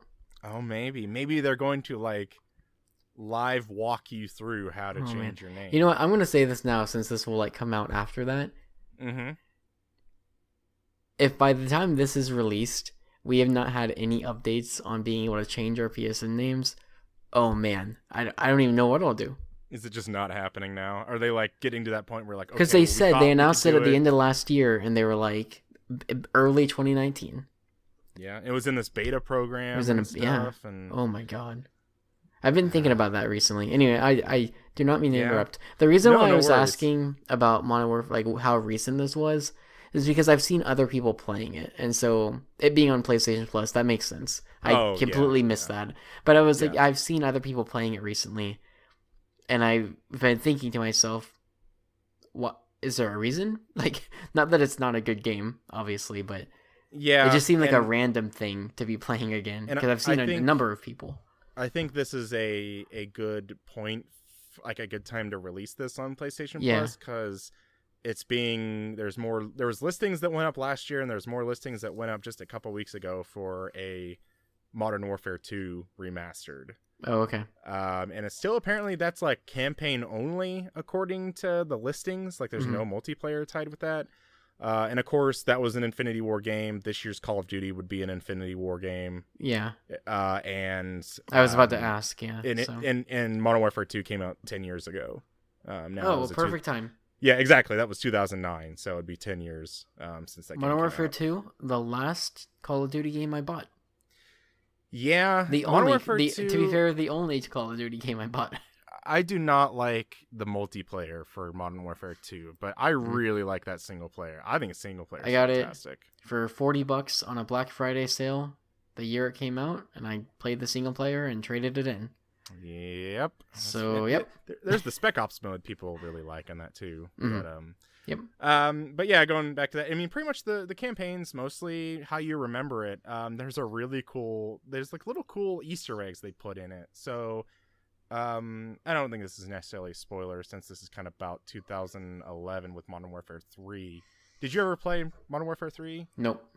So, do you remember Modern Warfare 2? There's the bad guy who's Makarov, and he does the whole no Russian thing. I was going to say or 2 is whatever. the one with no Russian, right? Yeah, that's that one. So, Makarov he's the main bad guy in Modern Warfare 3 also. And there's a really great moment in Modern Warfare 3 where you kind of are reliving the memories of like a guy that was with Makarov at the same time. And I just remember it so much that like there's a part where you're reliving this stuff and Makarov is driving a car and your character you're playing as now, Yuri, I think his name, is sitting in the back seat. And I could just tell by the tint of the green in like the color of the TV where he was. And it was at the part where Captain Price shoots the Zakhaev guy in Call of Duty 4, the sniper, right after all gillied up. Mm-hmm. If you remember that. So there's a trophy in the game for shooting Makarov in this car and basically creating like a time paradox. Oh, okay. So it's like really cool. Like you just completely just don't even shoot the main bad guy. You go and you shoot Makarov. And that's cool because like, so this would be and I mean, I know you said the original version didn't have trophies, but even achievement wise, like this would be a new thing, right? Yeah, it would be brand new because like you know, so that's like a cool. And Makarov that's a cool way to. Mm-hmm. Yeah, he wasn't even in the first game, so right. So that's a cool way to like take advantage of remaking or remastering something and just knowing that in the sequel, this will be a thing. So then to go back and that's cool. That's neat. I can appreciate that. And even in the single player, they actually kept up some of the mode kind of like little feature stuff that weren't in other Call of Duty. So like there's an arcade mode where like all of your score, like you basically get a score for if you get headshots on enemies and what weapons you use and those kinds of things.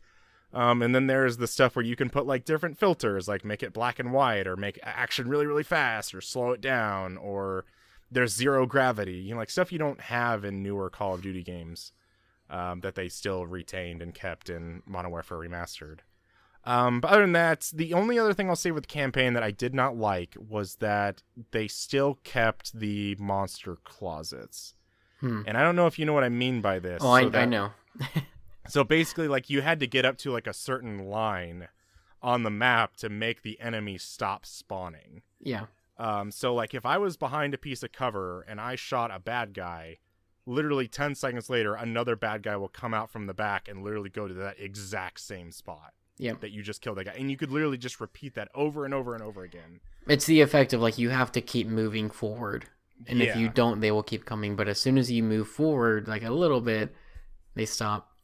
And it's really about trying to gauge, like, when you can find holes, basically. Yeah.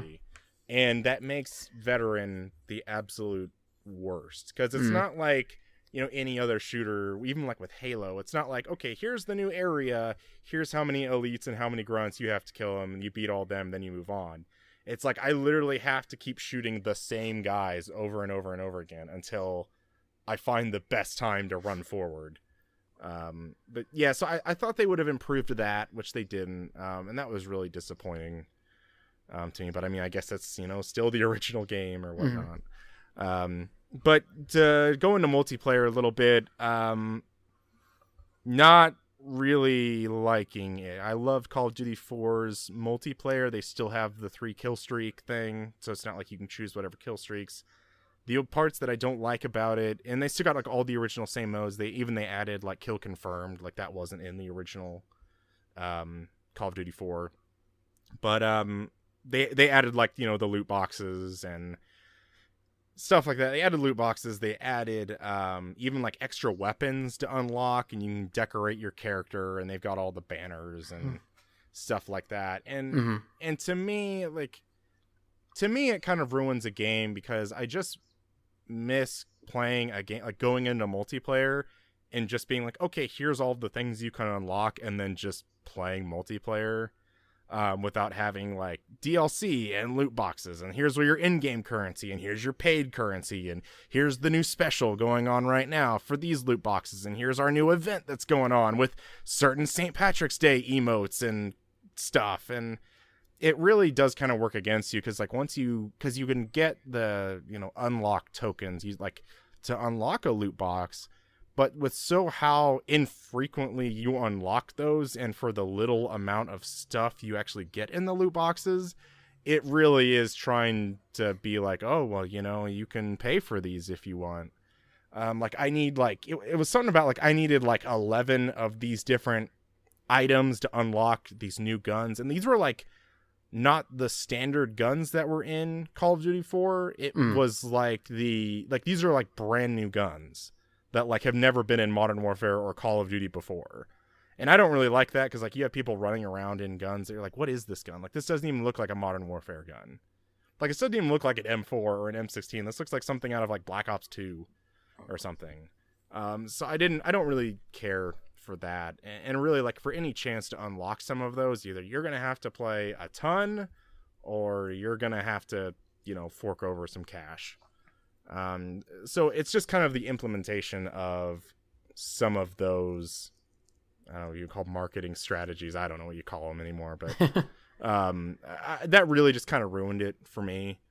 And especially playing with the 3 kill streaks, and just kind of how some of the perks are just really kind of broken. I mean, the perks kind of in Call of Duty 4 were really broken. Like, you have the stopping power.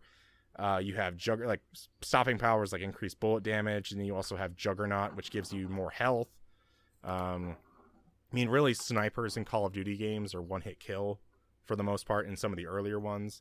And if you have stopping power, which is increased health, and you have a sniper, like, basically you're not gonna one-shot, one-kill a player, because basically really what I found is everybody just runs around with Juggernaut health. Like, they just... like, it's just, like, so impossible. You can lay down tons of shots into them, and they're just not going to die. And then even, like, the perks where you can get, like, 3 frag grenades or whatnot, like, that's kind of people just chucking grenades all over the place. And it's just kind of how things have changed over the past 12 years since that game originally came out. I think something like Titanfall 2 is much more fun, I guess, and more dynamic. And really, yeah, after tell playing you about Titanfall 2. After playing games like Titanfall and Apex Legends and maybe some other games, and I remember, like, I thought Call of Duty 4 was so fast. Like, man, like 60 frames a second on PS3. Like, I'm over here playing like Killzone on my PS2 and like playing like Black or something. It's like so slow. And you go play Call of Duty 4 and it's like, whoa, this is so fast. But now actually when you go back to play like Call of Duty 4 now, like Modern Warfare Remastered, you're like, oh my gosh, this is so slow compared to like the other, newer games that are out today. But really, I want to play more Modern Warfare Remastered, but I really just don't know if I'm going to be playing all that much more of it. It looks great. I think it's a great job that Raven Software did with it. Mm-hmm. It's definitely not a, hey, we just, up-resed it, whatever, like other kind of remasters are. They really went back and rebuilt a lot of stuff. And they added a cool achievement Easter egg thing. Yeah, there are some kind of cool achievements. But yeah, there's like the trophies for beating like Mile High Club on Veteran, which is the airplane level. Oh yeah, and whatnot. And it's absolutely a nightmare. It's an absolute nightmare that you'd have to do, because there's like a time limit, and enemies can kill you and literally you could literally okay, there's an enemy around the corner. I need to go and you could have a shotgun. I'm like, okay, I'm gonna go around the corner. I'm gonna shoot him. You couldn't even barely get around the corner, and the enemy will immediately kill you. Right. Yeah, it's rough. I know Modern Warfare is known for its aggressively difficult gameplay. Well, yeah. Just even on just the other thing, I was talking to a friend. Like, I have a lot of platinum trophies. Like, I've played a lot of games on the hardest difficulty, like the Uncharted games, like Resistance, like Spec Ops: The Line. Like, I've played a lot of games on the hardest difficulty for trophies, for platinums, and I don't know if I've played one that's more unfair than Modern Warfare, and even Modern Warfare Remastered. It really is like you basically have to use like exploits to get through it. Yikes. But yeah, that's pretty much all I wanted to say about Modern Warfare Remastered. I really like it. Cool. I'm kind of interested to see what a Modern Warfare 2 Remastered is, what it would look like. But I would expect that to get announced probably later this year, along with whatever the new game is. So. Yeah, I think that wouldn't be surprising, as you laid out the case for it earlier. Yeah. So one of these games, I'll just provide a brief update on. That's Devil May Cry 5. So I played a bit more of that. I think I'm on mission 13 or 14. So there's 20 total. So I'm making my way through, beating up some demons. Colin, I have now played as Dante. Oh, nice. So and his motorcycle? Oh man, Colin. Yeah. Oh yeah. Oh boy. Let me tell you about this motorcycle that is in two pieces. Yeah. And he just swings them over his shoulder, and it's kind of like chainsaw-esque. So when you're hitting enemies, it's like, doing like a saw blade kind of thing into them with the wheels. Oh my! It is so good. Is he secretly a transformer? Like, is he just a transformer then? Is Dante? I mean, maybe. Yes. I don't know. Maybe. That could be a twist. Yeah. So I've played, I think 2 or 3 missions as him now. The mission I'm on, it actually lets you. So there are some missions in the game where you can choose which person you'll play as. So I think mission 7, you can choose as either Nero or V. And then you beat it and move on to mission 8. But if you go back, you can actually play mission 7 again as the other character. So the mission I'm on right now, I can actually choose between all 3. So I haven't played a mission over again as a different character, so I don't know how much it changes, if anything, other than just, naturally the 3 characters play pretty differently.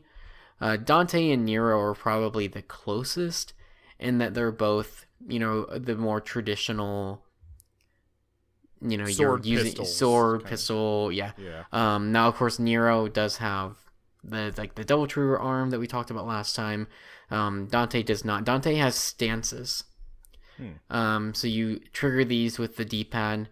There's 4 different ones. I'm not going to remember the name, but there's one that allows you to kind of dash around.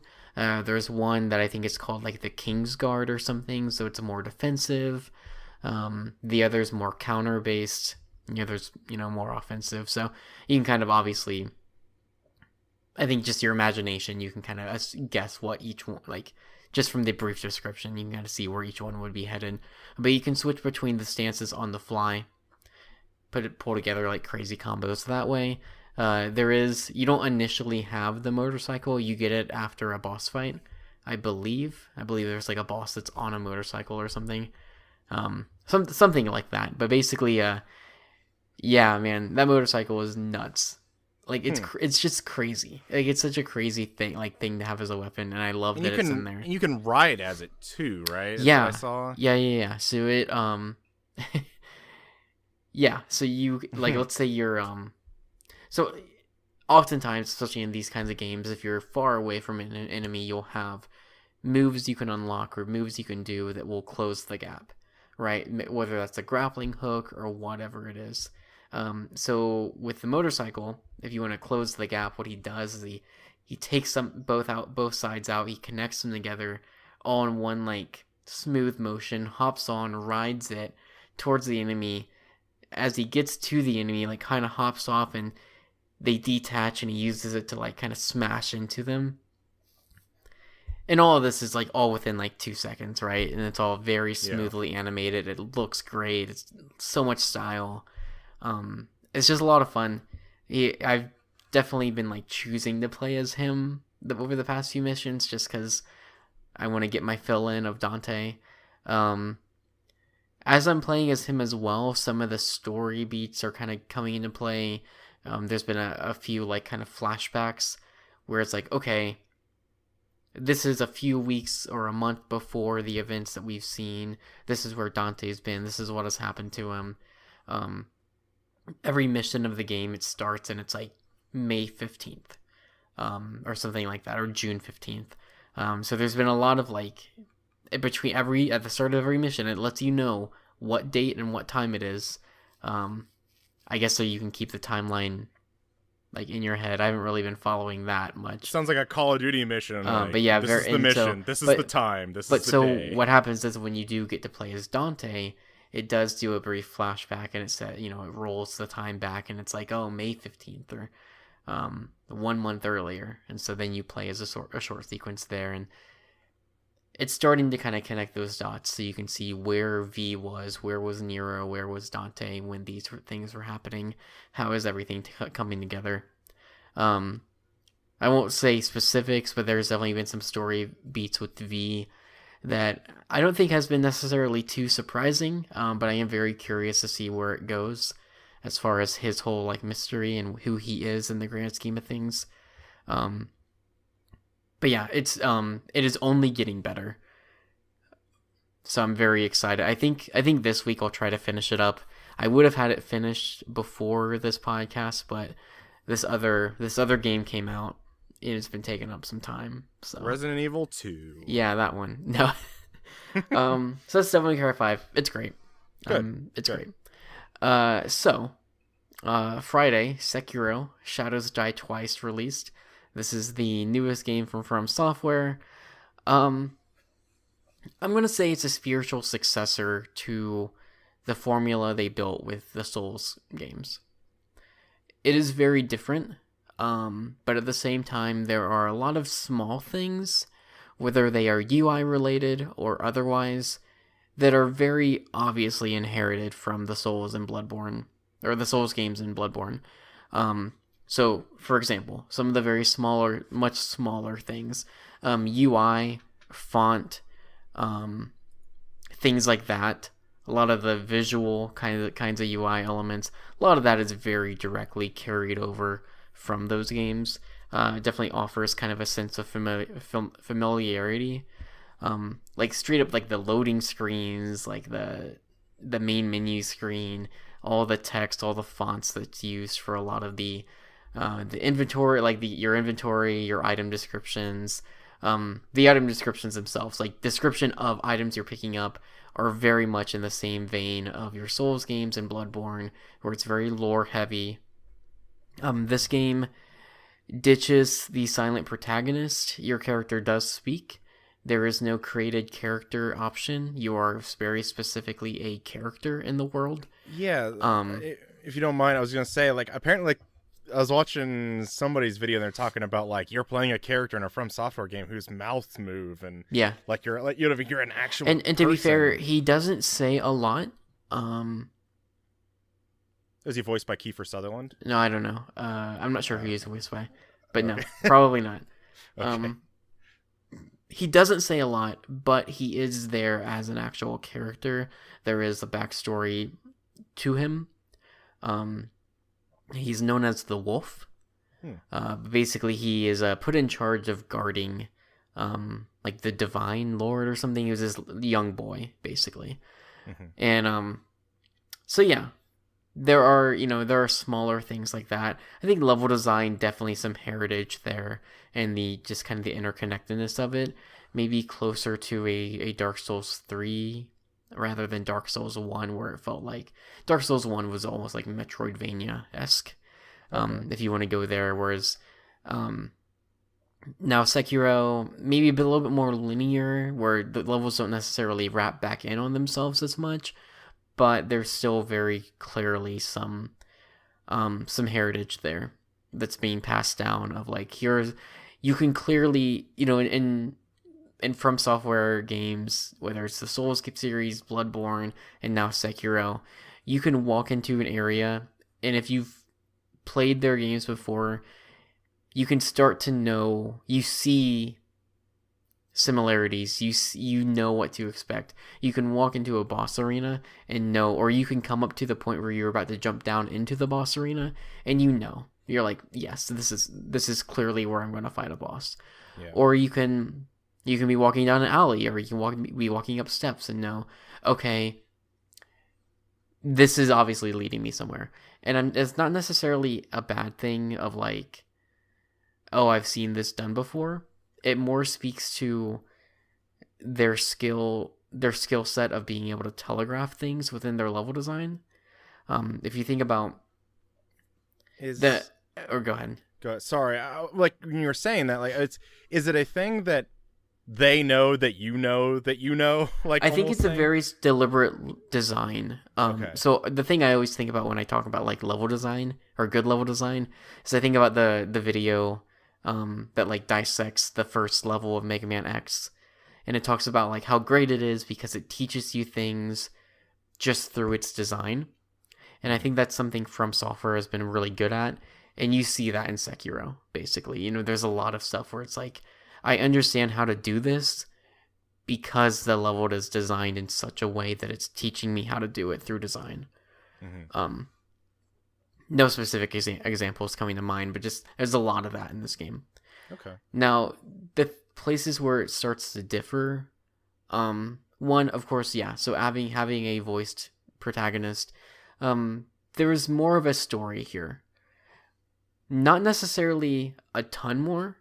I think there's still a lot of just you're exploring, and there are NPCs that you run into that you can talk to. So there's still a lot of similarities to their past games, but there's definitely more of a story here. There's more of a focus on like an actual plot that is going to take place, right? You're not just some made up character in a world. Like there's actually something happening here, which is cool. Yeah. I like that a lot. Not like an overabundance of cutscenes, but it's enough. It's enough to kind of keep you going. The major difference, obviously, is the combat. So it is still very brutally difficult. And I wonder if perhaps it is because if you go into this game playing like it's Souls or Bloodborne, you're gonna get like trashed. Like you're going to just die over and over and over again, because that's not how you should be playing the game. It's a stealth action game, where one of the big things, and it doesn't seem like a big deal, but it's this realization I had after like several hours of playing over this weekend, and it changes the game. Is there's no stamina in Sekiro. Right? So like one of the, in their past games, one of the major things with the combat is stamina, like, management. You have to know that, like, I can only swing my sword or my axe or whatever, like, 3 times, and then I've got to back up and let my stamina recharge. That doesn't exist in Sekiro. There's something that kind of is similar in some respects, but, you could potentially you could hold circle to be running around, and you could just run circles around enemies, just slashing at them, and like do that indefinitely. So that's a big difference, like especially for a boss I fought last night that I was having some trouble on. Like eventually, it was like I just had to hit this realization of, no, I need to be continuously moving and dodging, and understanding that that's not taking up stamina. That I can just literally keep doing that because I need to.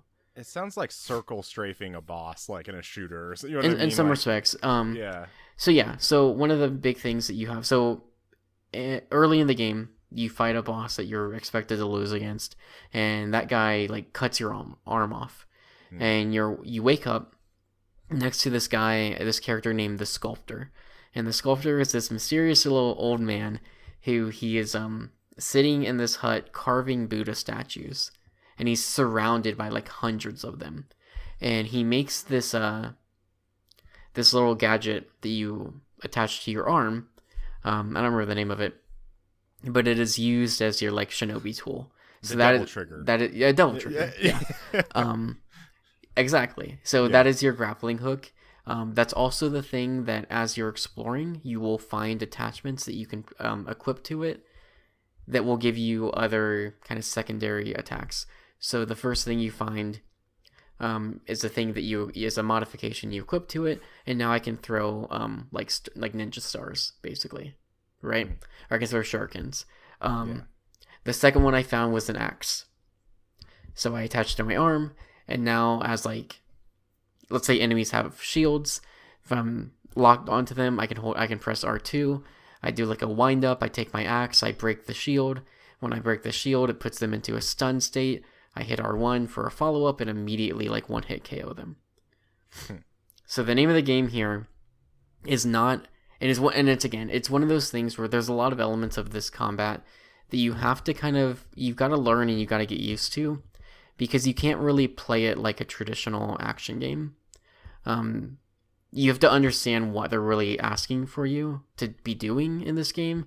Otherwise, you're just going to get killed over and over again.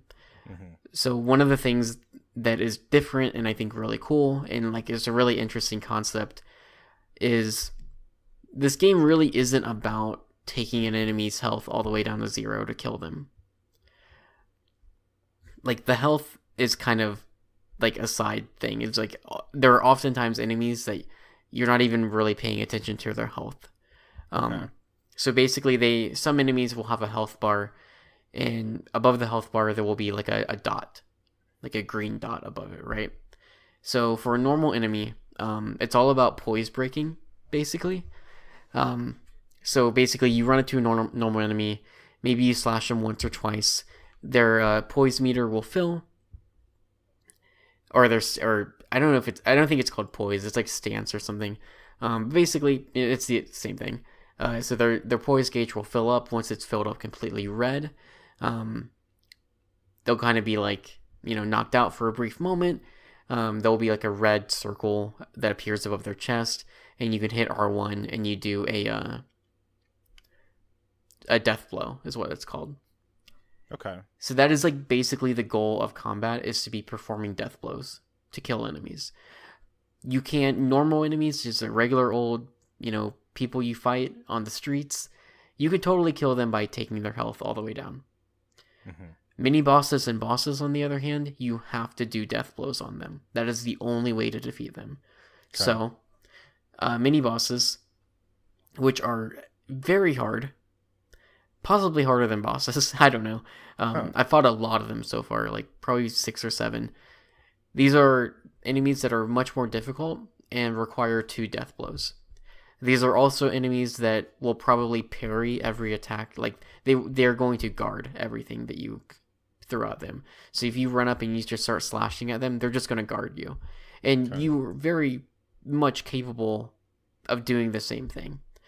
So a lot of the game is about, timing your blocks to counter. And it's a way to fill the poise break meter as well. So maybe there's a big, like, kind of heavily armored guy. He's got a big spear, and you can kind of get up close to him. He'll attack you, and if you guard at the right time, or if you're guarding, or if you potentially guard at the right time, their meter will fill up a little bit. And you can do that, maybe get some counters in.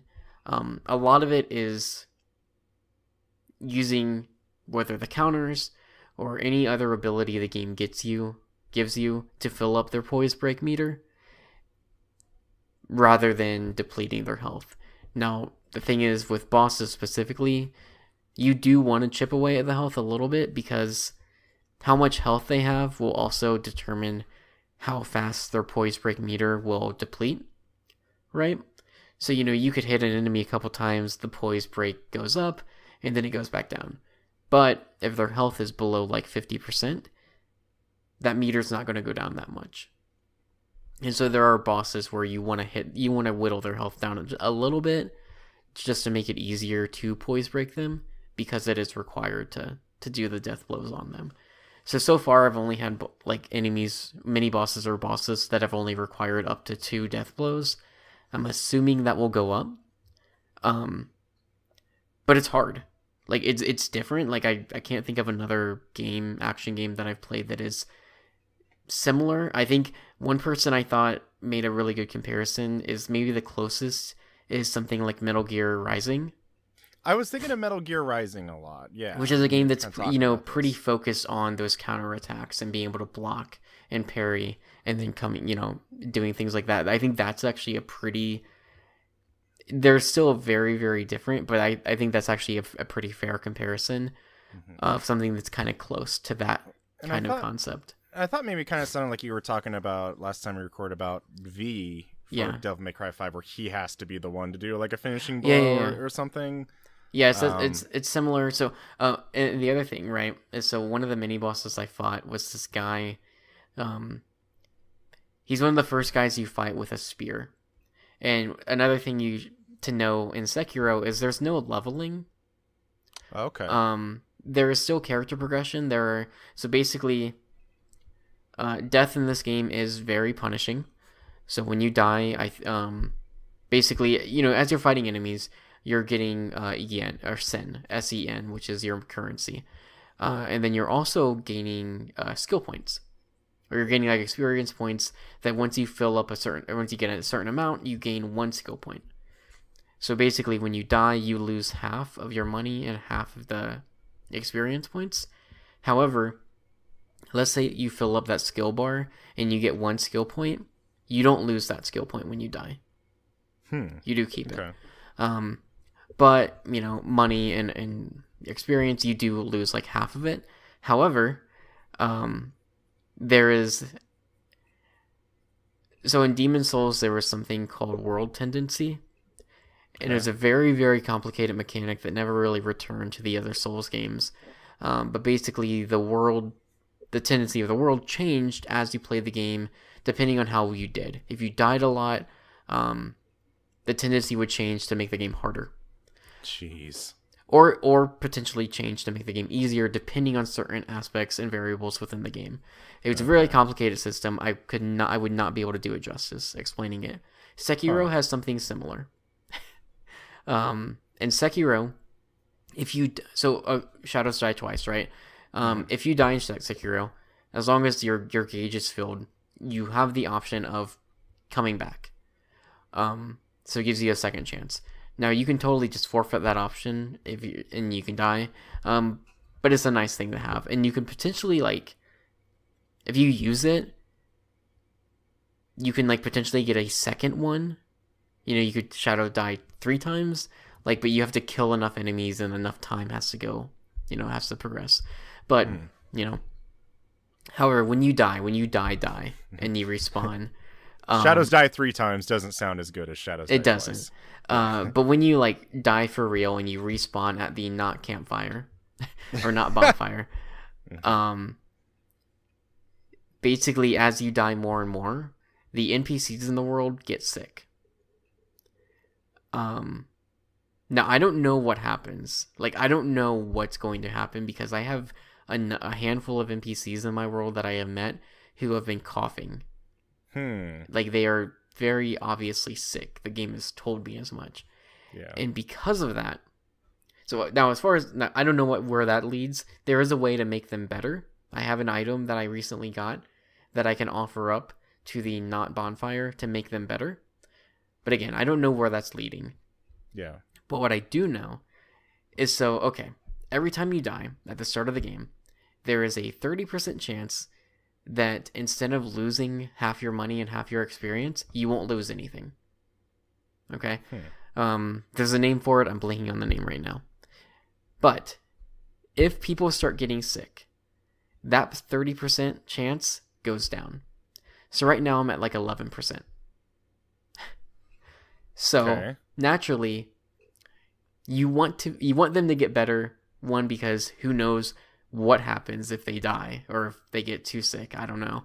But also, like, it also directly impacts the percentage opportunity you have of not losing anything upon death.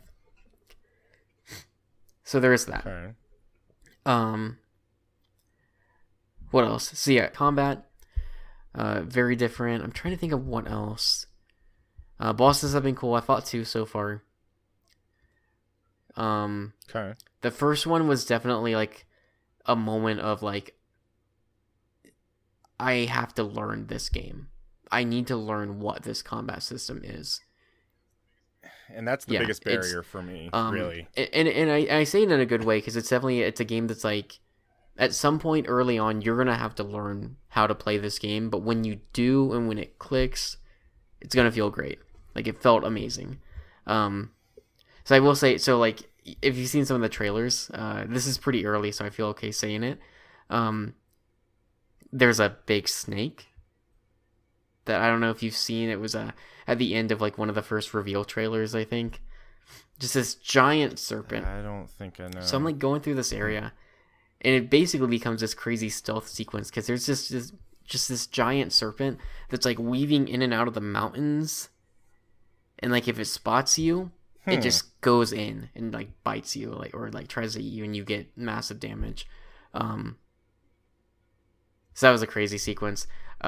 You die very fast in this game, like super fast. It's, Souls, Bloodborne. You could take some hits.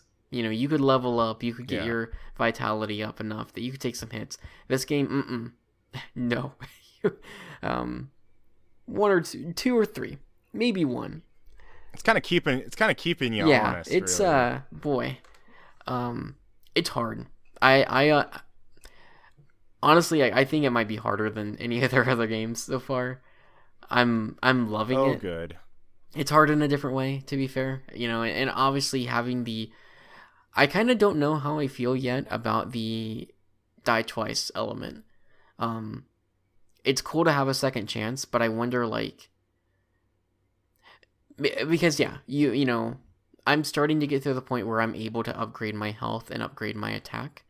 So you're not strictly leveling up, but from mini bosses you get items that you can use to upgrade your health. From bosses you get items you can use to upgrade your attack, right? And it's not a massive upgrade, but it does. You can definitely feel the progression when you increase your attack once, and suddenly it takes enemies 2 hits instead of 3 to like stagger them, right? Yeah, it makes a difference. But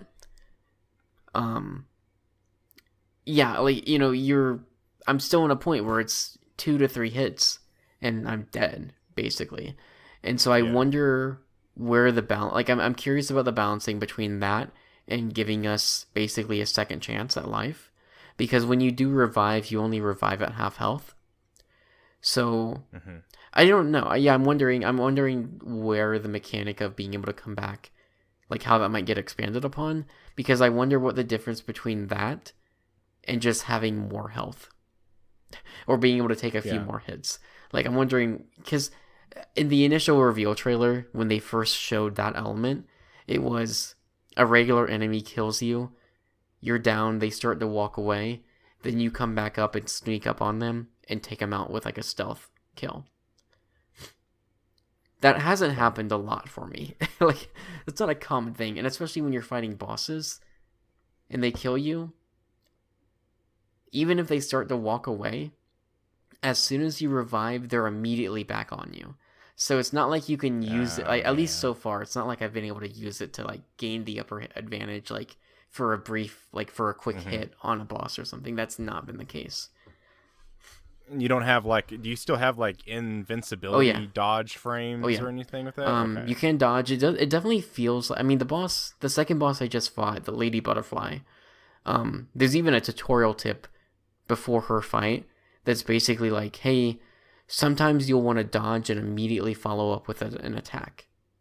And the name of that fight is literally like, that is how you beat her.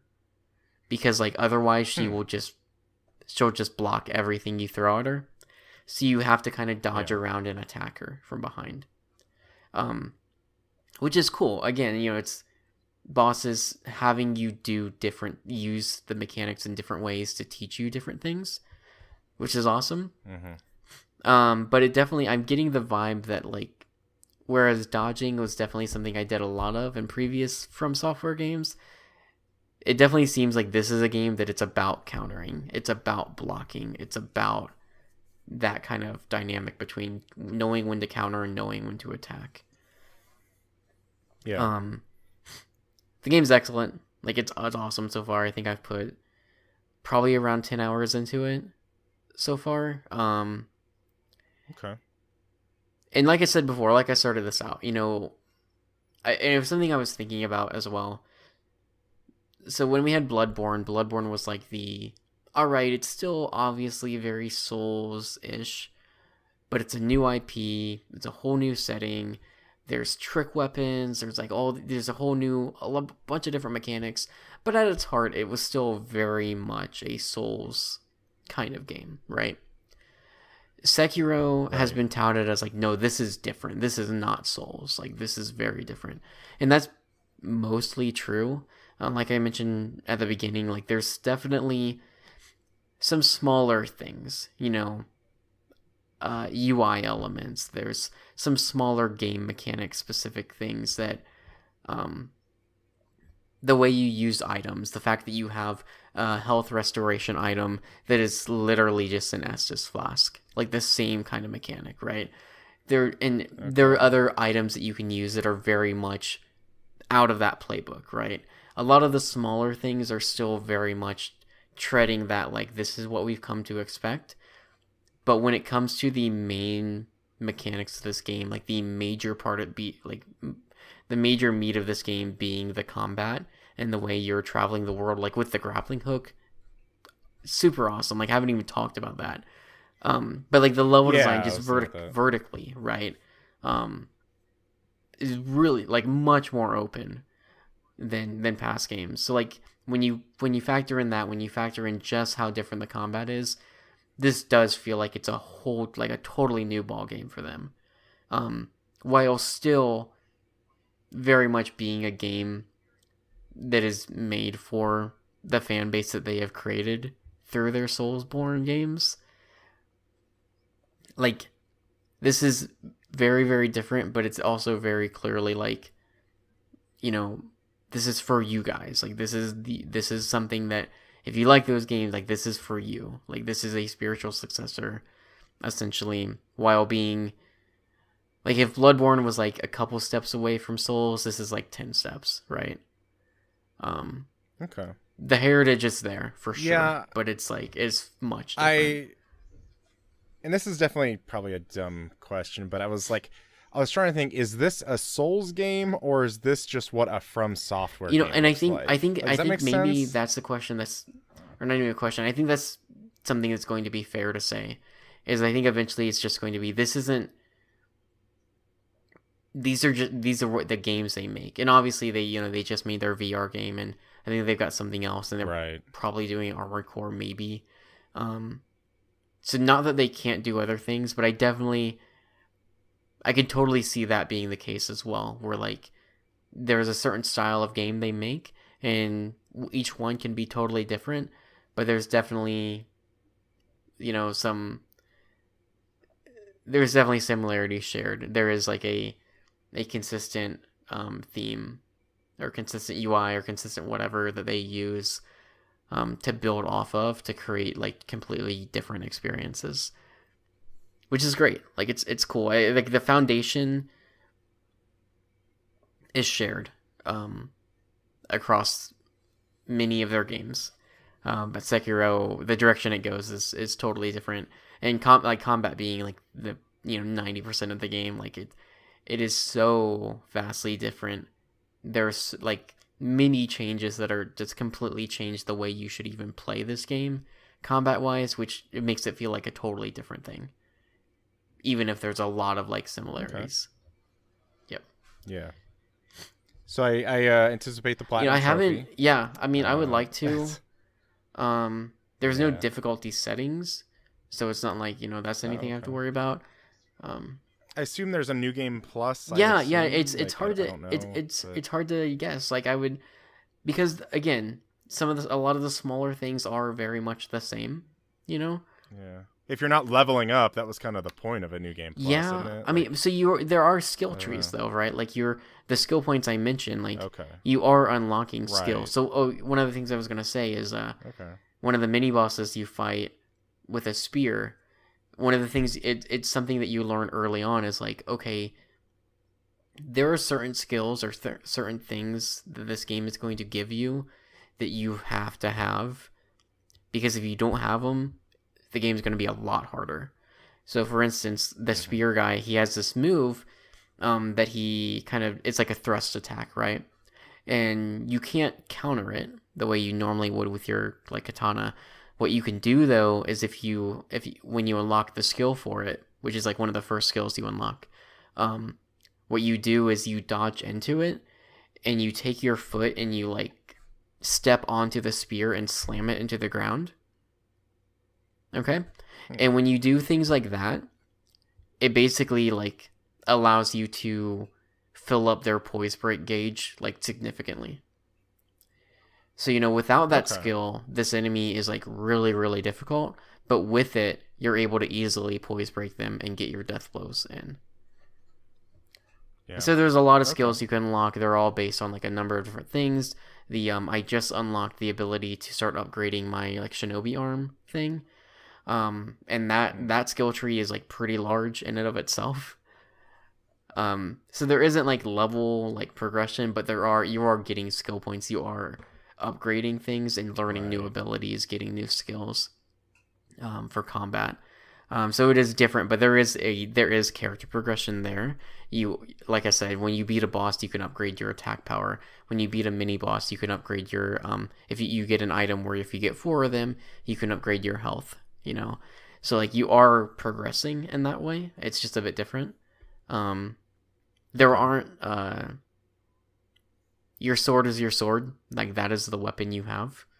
I heard about. So you're not like finding other weapons necessarily, but yeah, it's incredible. It is very challenging but very rewarding in the way that I've come to expect from Software. I love it. It's great. I will. Okay. I'm anticipating it taking me some time to get through for sure. Like I said, I've put about 10 hours in, but I definitely feel like I've not made a whole heck of a lot of progress. Yeah. It's great.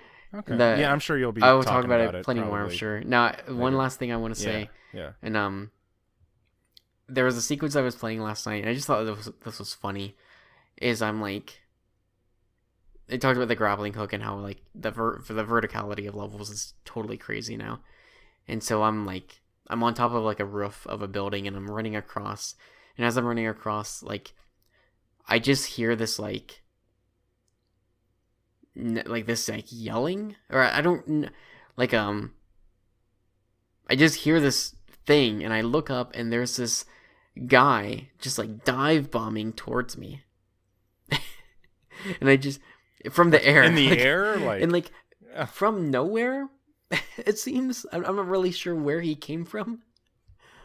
I don't know. A rabbit, but I'm just hearing you like and he just comes crashing into you.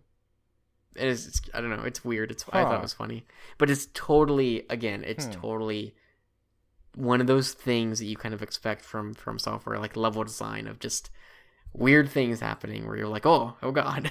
Yeah. The snake is another one. One thing I will say about the snake, again, this is really early, so I don't think it's too spoilery. it's a whole stealth sequence. So you're like hiding in the grass. When he's not looking, you're getting up and you're jumping from one ledge to the other, and then hiding in a cave, and you're like slowly getting through this area. And when you're towards the end, there's like this like wheelbarrow kind of thing that's turned upside down, and so you can go and like crouch and hide in it. And as you're hiding in it, the snake head comes down, and it like comes kind of level with the opening. And there's a little cloth hanging down, but like through the rips in the cloth, you can see the snake's one of its eyes just like staring in at you. Now for the death blows, when you're able to perform one, there's a red glowing dot over the enemy. So it stares at you for a few seconds, and then the red glowing dot shows up above its eye. And for some reason, I don't know, maybe it's just because I wasn't expecting it. Like I just stared at this red dot for a good 5 seconds, like unsure of what was going to happen, and then I just had that moment of realization, and I hit R1, and I just like take my sword and I stab it into its eye. And it's like God of War style, just like very like a visceral just moment where the snake's going waving its head back and forth, and you're holding on to it with your almost the entirety of the katana just in its eyeball. Pull it out. It's great. It's great. Sekiro. Sounds good. Sounds very God of War there with all that stuff. Sounds like the Hydra battle or it's something. Pretty wild. From God of War 1. I'm very excited to see, because that's the thing, I've seen next to nothing of this game too. I was pretty good about my media blackout, so I'm pretty excited to see what's to come. The one last thing I'll say, just because I know we'll probably come back to this in a couple weeks next time, and I'll chat about it more. Bloodborne more so than the other games. Dark Souls 3 definitely does it as well. It's fun to see how the game progresses story-wise and environment-wise as you get farther into the game.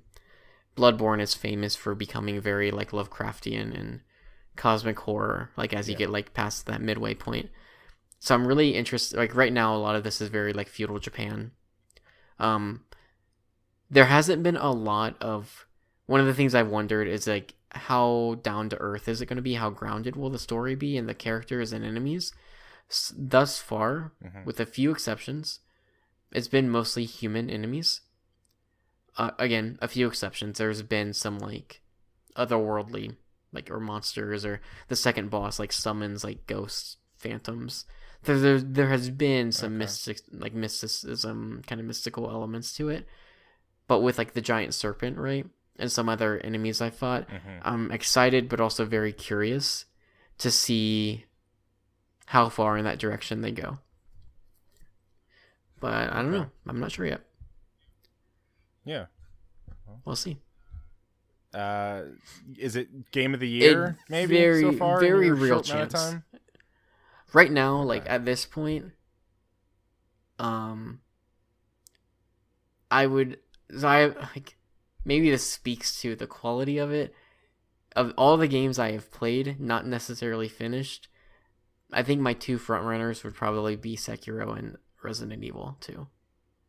And I've only played Resident Evil 2 for like an hour. Sure. But I imagine that game has a very real chance of being like high up there. I think Sekiro is like, of everything I've played so far, probably the more likely.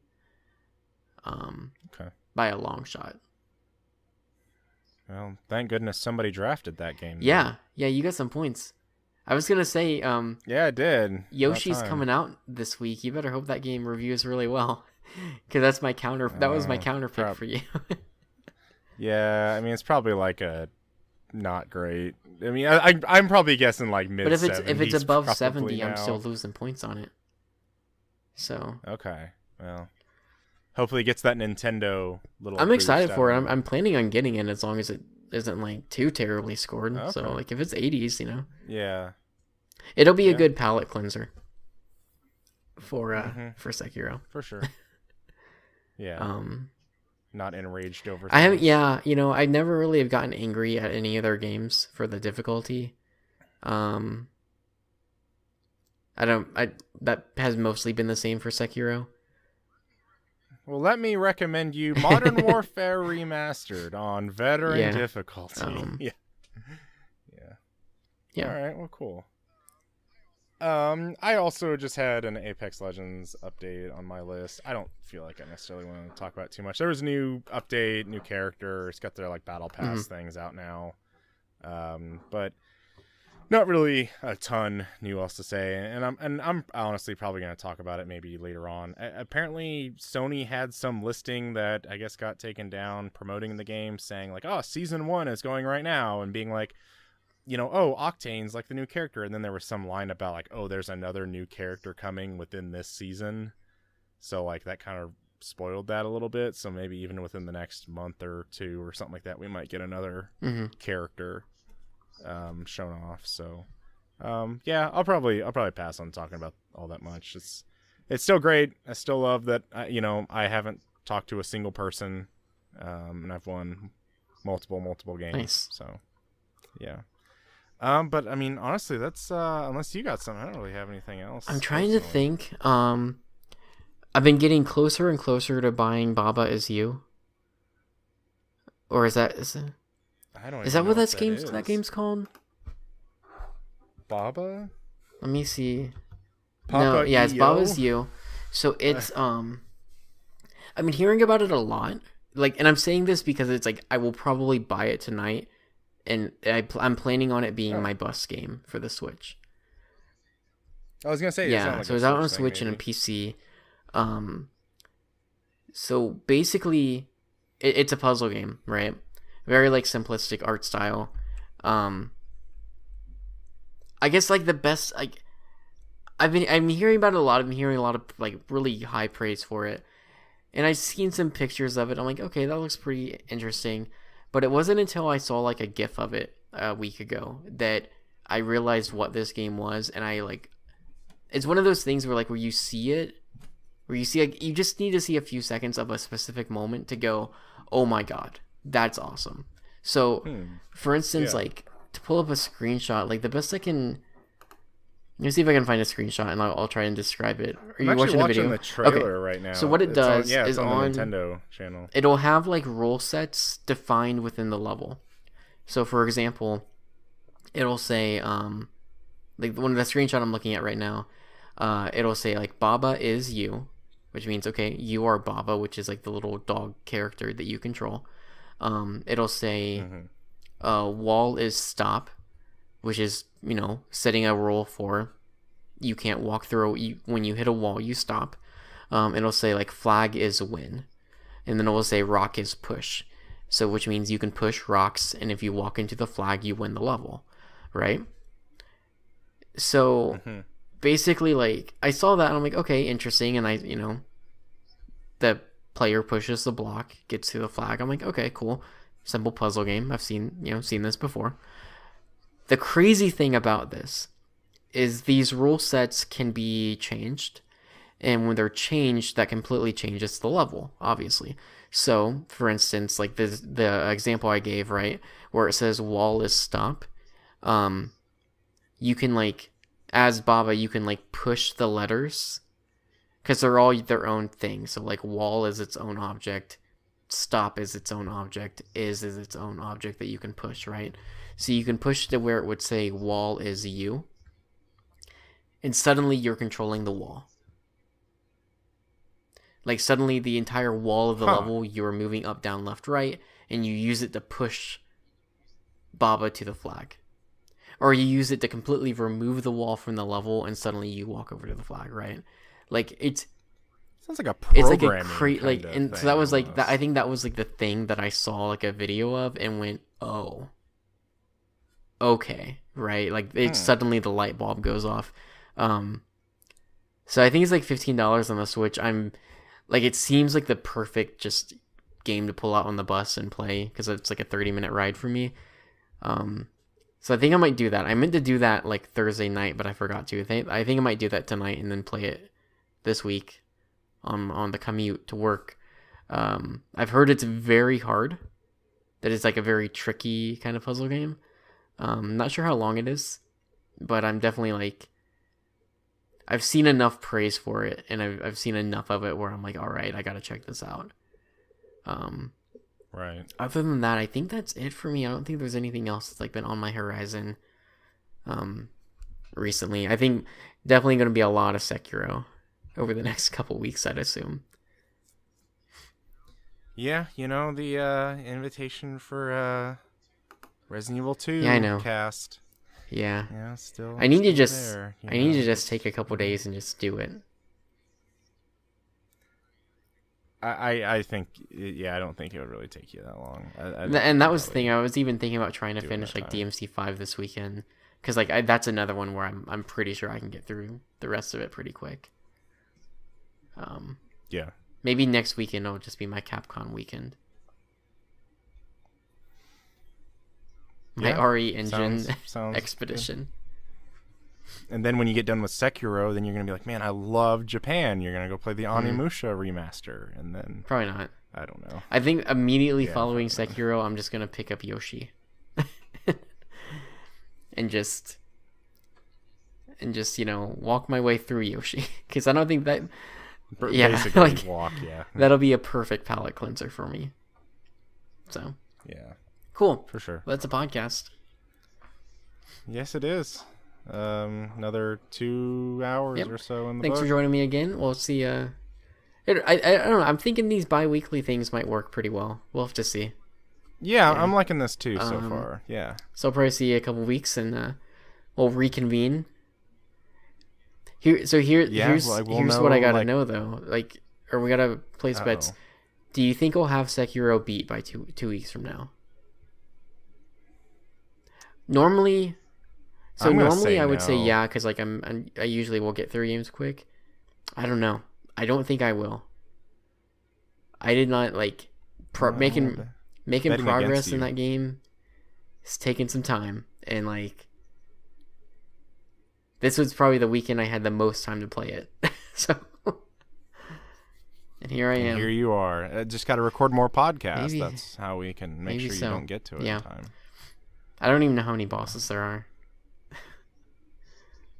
64. Maybe. I don't know. I hope so. I don't know. I don't want it to ever end. Procedurally generated Dark Souls game. Chalice Dungeons. Never ending. See, they already did it. Yeah. Oh. Well, was that a Bloodborne thing? Okay. Yeah, I don't remember these things, man. Yeah. Roguelikes, 2D, procedurally generated, frenetic action. Well, great. Well, Colin, like thank you for joining me once again. You're welcome. Thank you for joining me. This is fun. I'm glad we're back doing back in the game. This is good. Yeah. Put me in, coach. I can ready take him to out. play. Baseball season. Baseball opening day is probably going to be starting for. Well, yeah. So I mean, the next episode, that's what we'll be talking about, right? Yeah. Yeah, live from Fenway Park in Boston, Massachusetts. Talking about how great MLB 19 the show is. How do we end a podcast?